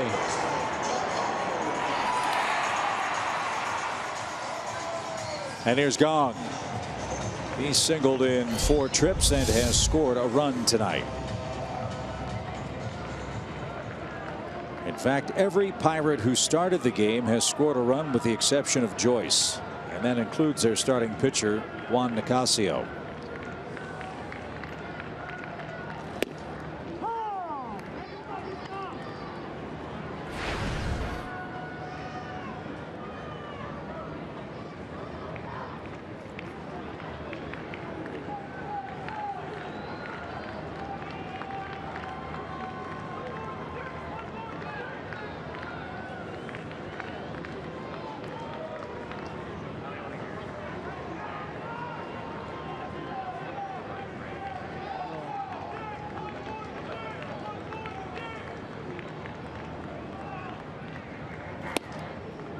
Good fastball. 0-2. In the 8th, Markakis, Freeman, and A.J. Pierzynski are scheduled for the Braves, who trailed 9-0 after 2. They've given the Pirates all they can handle. But now it's 12-9 Pittsburgh.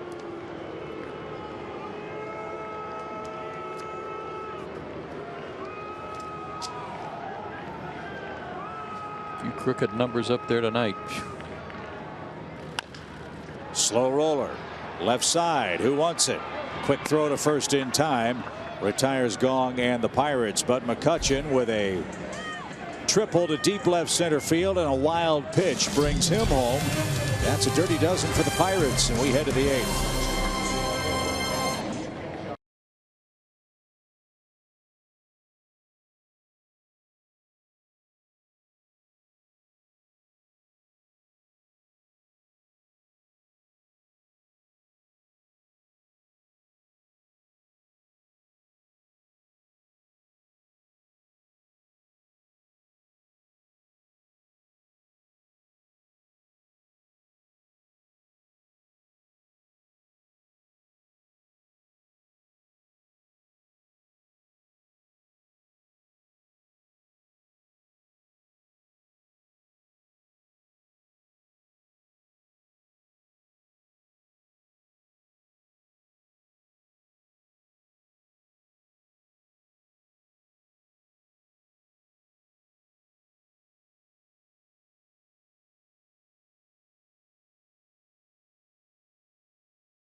Beautiful night at PNC Park. Hope it'll be beautiful Saturday, May 28th, when the first 20,000 fans at Turner Field get the giveaway of the year, the Chipper Rescues Freddy ATV bobblehead. Can't wait to see you when we get home to Atlanta. We head to the 8th inning. Pittsburgh ever deeper into its bullpen, and as Joe mentioned, here's Tony Watson. This guy's right up there at the top of the list of my favorite left-handed relievers in the National League. I think he's outstanding. His numbers this year, 2.70 ERA. It's a little higher than what he finished with last year. Get this, 77 games last year. He was 4-1 with a 1.91 ERA. The year before, 78 games, he was 10-2 with a 1.63. He's pretty good. Yeah. Yes, he is. And he's got lefties afoot here in the Atlanta eighth. Markakis, Freeman, and A.J. Pierzynski.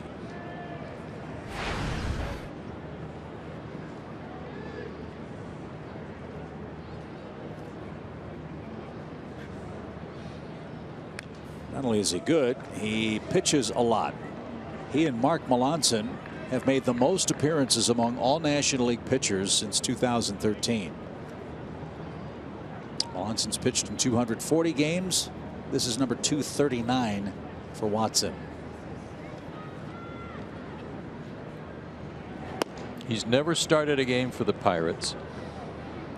Coming into this season, 333 games, he was 24-8 with a 2.46 ERA, all out of the bullpen.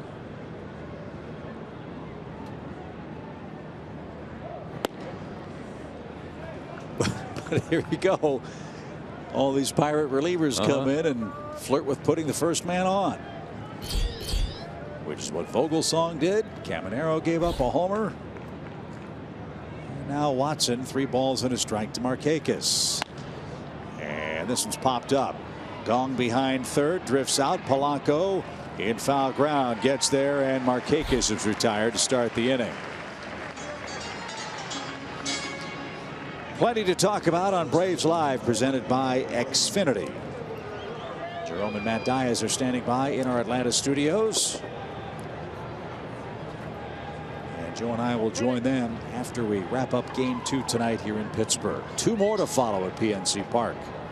Then we head to Philadelphia for the weekend.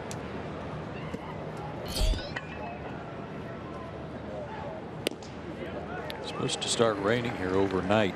Hope it doesn't affect tomorrow's game, but there is a forecast for some.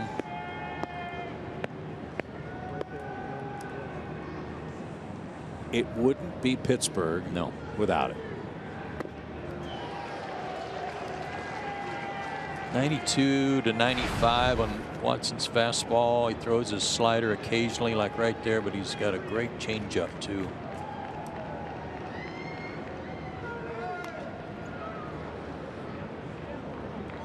That arm angle makes him tough.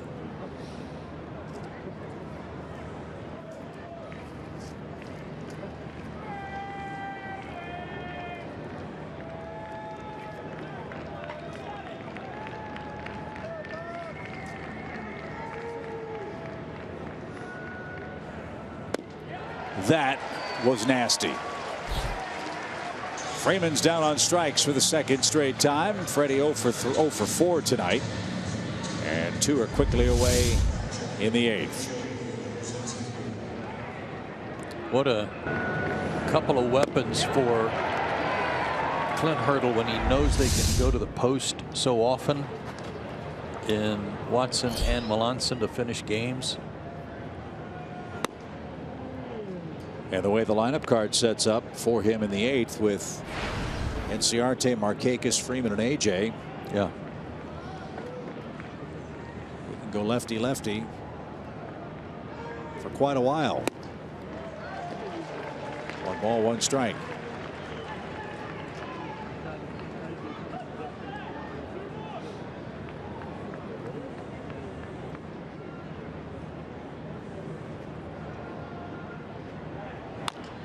Slow roller. Watson is there, and he will apply the tag, and that will retire the side. Watson 3 up, 3 down in the 8th.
If you can't watch the games on TV now, you can stream them live on your mobile device. Just go to your app store and download the free Fox Sports Go app.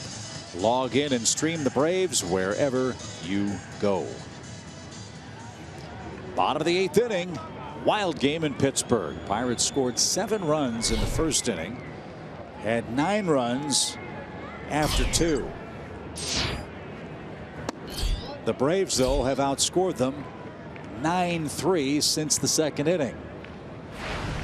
Pirates hanging on for dear life.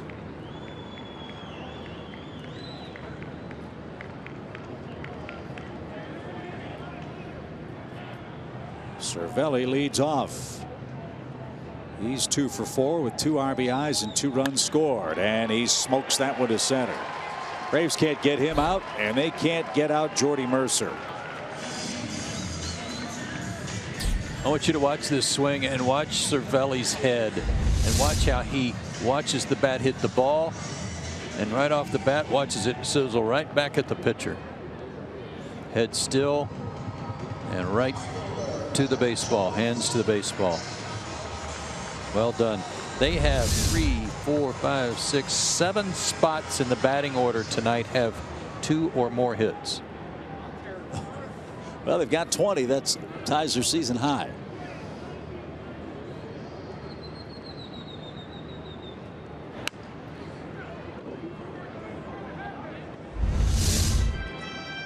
Head still, hands inside the baseball, good extension. That's about as good as it gets right there. This could be a productive night for the Pirates. The Brewers beat the Cubs 4-2. Chase Anderson took a no-hitter into the 7th inning against Chicago. That's impressive. Ben Zobrist broke it up, and AJ's throw to second is going to be short hopped and flagged down by Ibar, but too late.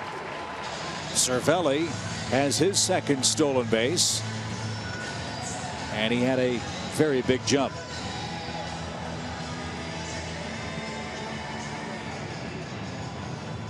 So if the Pirates win tonight, they will pick up another game in the standings.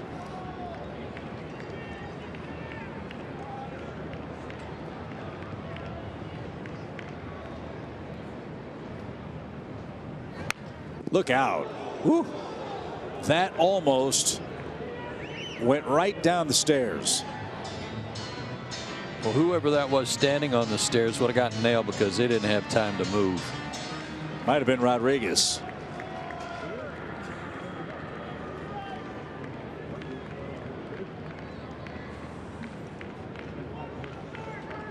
One ball, 2 strikes.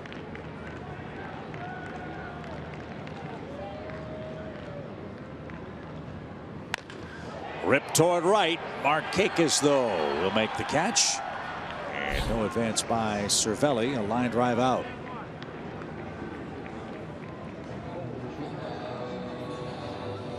And Pittsburgh will go to the bench again. This is Cole Figueroa.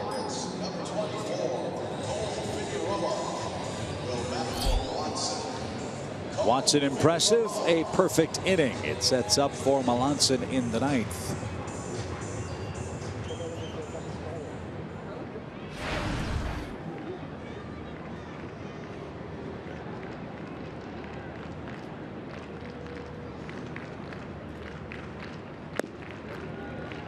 That's a little low. Phillies beat the Marlins 3-1 tonight. Giants and Padres scoreless. Colorado 2, St. Louis 1 early in Busch. So the Phillies are only a half game out of first 2. That's right. Angels lead the Dodgers 1-0, and Arizona leads the Yankees 2-1. That's an interleague game out at Chase Field. That Dodger team's hard to figure. Any game that Clayton Kershaw doesn't pitch, they're just like everybody else. They're 20-19. He's going tonight, and he's facing Jared Weaver. Last night, Pujols and Trout had 6 of the Angels' 7 RBIs. They won 7-6. Part of the problem for the Dodgers, they're not winning at home. 9-12. 2 balls, 1 strike. And that's to the netting foul. It's 2-2. Bumgarner and Ray, the pitchers in San Diego. Pineda and Greinke in the desert. Syndergaard beat Scherzer tonight. And that was Vince Velasquez that pitched for the Phillies in their 3-1 victory over the Fish.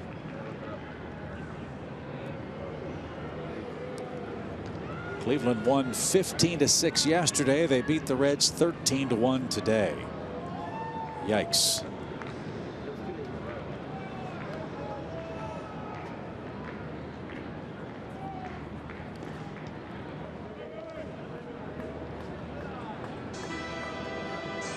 Full count.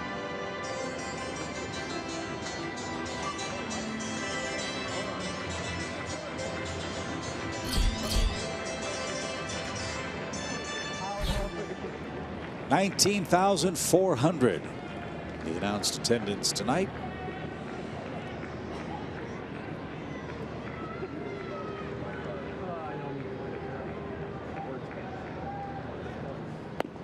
And a swing and a miss.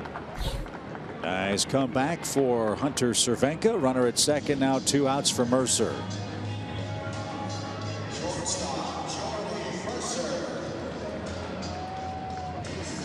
Mercer has a hit, an RBI, and a run scored.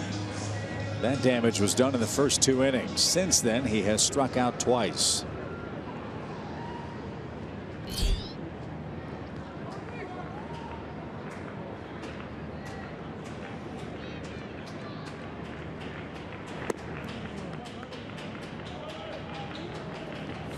One ball, no strikes.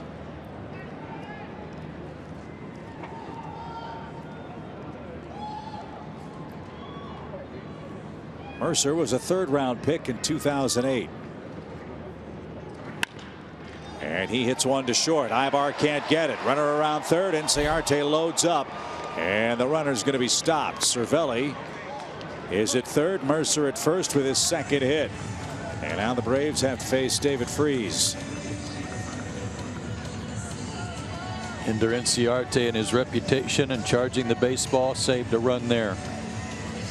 Jordy Mercer's from a little town in Oklahoma, Taloga, Oklahoma. Population 299.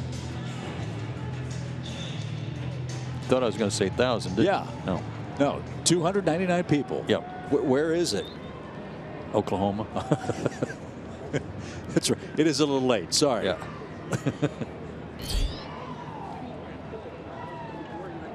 Went to Oklahoma State. And the Pirates media guide said he was a 2-way player. Good hitter. And he saved 17 games. It's in the northwestern part of the state. Over there by Enid. Little pop out of play. And it's 0-2.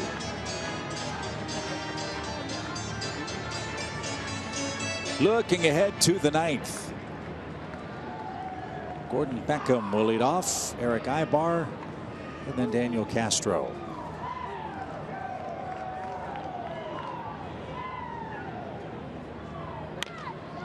Little pop. Right side, and that'll bounce into the stands.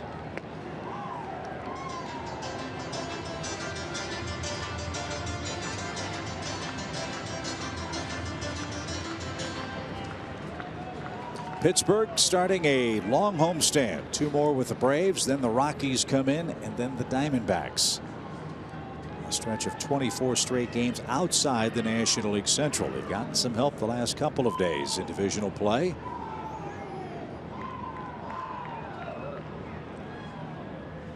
I wouldn't count these Pirates out. I think it's safe to say they have some pitching situations they have to figure out, but 2 real talented kids are waiting in the wings at AAA, and Jamison Taillon and Tyler Glasnow. Those 2 kids get up here. Who knows what's in the future for They may need them in the bullpen. Good point. Because their bullpen, as we saw tonight, still has some holes in it.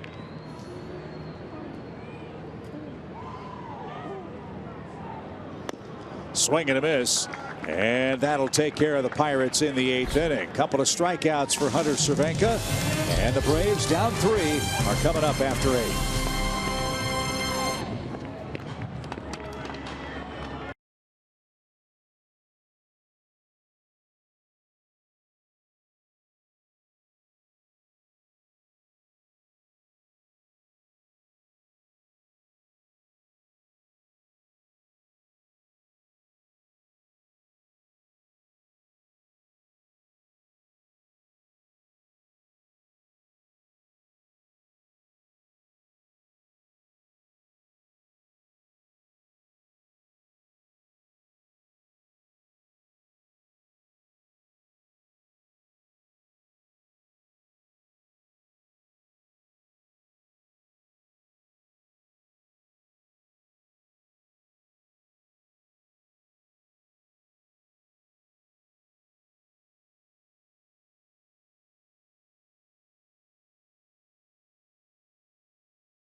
Busy night tonight here in Pittsburgh, Pennsylvania. Our thanks to Paul Bird, Matt Diaz, Jerome Jurinovich for their great work on the pregame show. Joe and I will join them on the Braves Live postgame show presented by Xfinity. It's been an historic day for the Atlanta Braves. First major league game managed by 40-year Brave Brian Snitker tonight.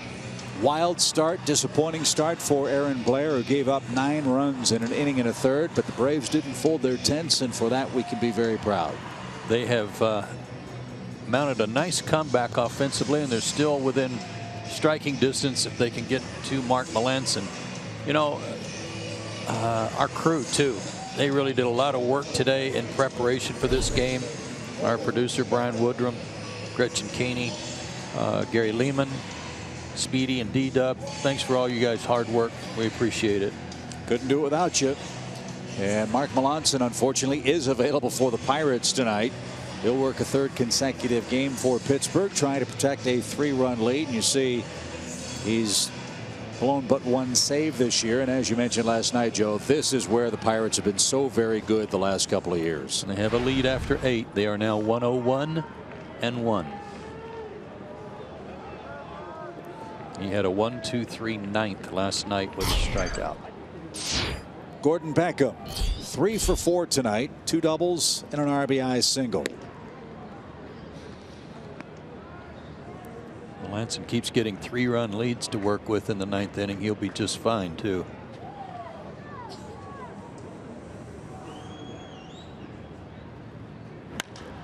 Fly ball toward right. Joyce going back. He's going to have room to catch this one, though. And Beckham flies out for the first out in the 9th inning. Gordon had a good night. 3 for 5, 2 doubles. Continues to swing a good bat.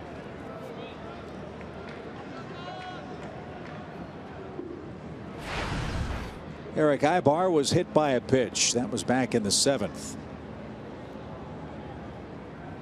It was a big inning for the Braves. They scored 3 runs, 2 doubles and a homer, but a double play in the middle of that rally cost them a run, maybe more than that.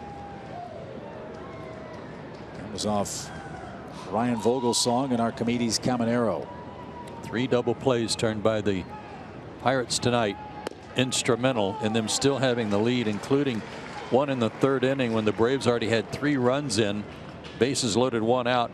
Kelly Johnson smoked a 1-hopper, looked like he was going to get back through the middle, and the pitcher speared it and turned it into a 1-2-3 double play. In the air towards center, shallowly hit, but McCutchen is there, and that's the 2nd out.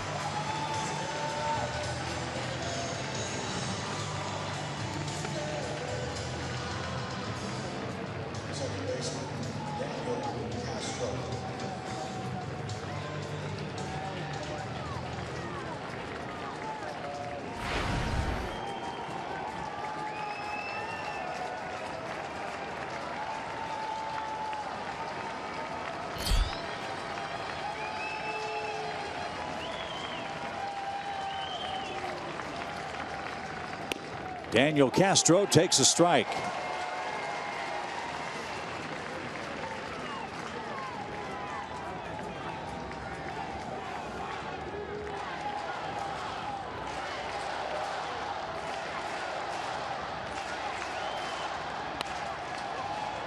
And now Atlanta's down to their last strike of the night. It's 0-2.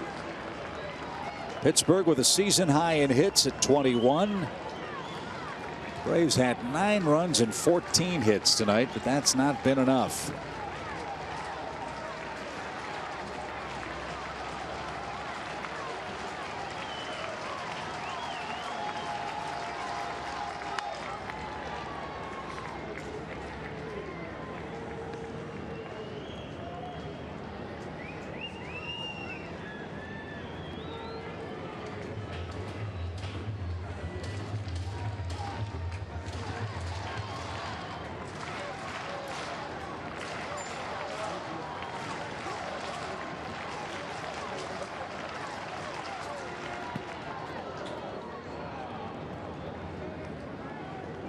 One ball, 2 strikes.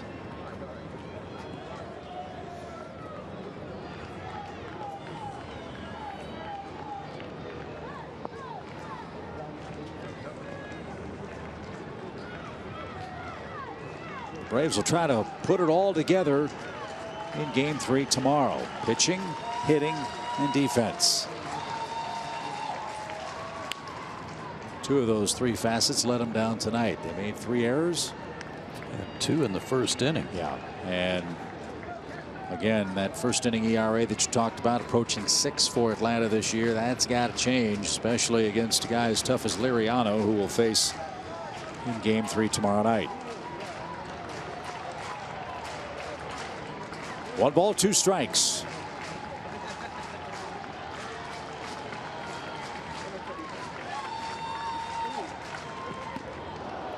That is 2 in a row that have almost decapitated Cervelli on a bounce.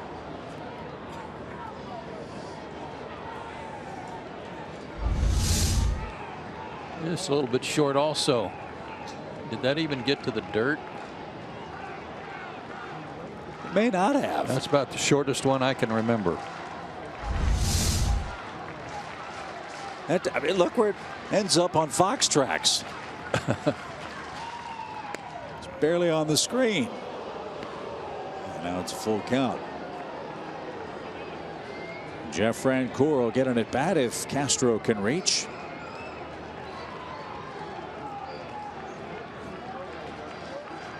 You figure Jeff will be in the lineup with the lefty on the mound tomorrow. Payoff pitch is lined into center field. Good at bat by Castro, and the Braves aren't quitting. That's their 15th hit. Second hit for Daniel tonight.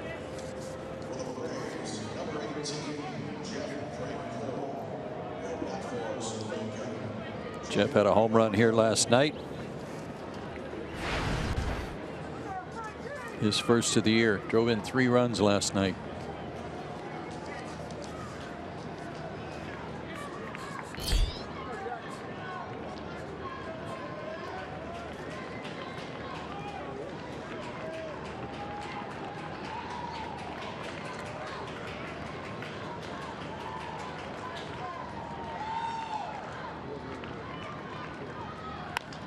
Ground ball on the first pitch to short, flip to second, and the Pittsburgh Pirates, with a season high in hits, beat the Braves 12-9, and quite frankly they had to hold on to beat the Braves tonight. They led 9-0 before winning by 3 runs.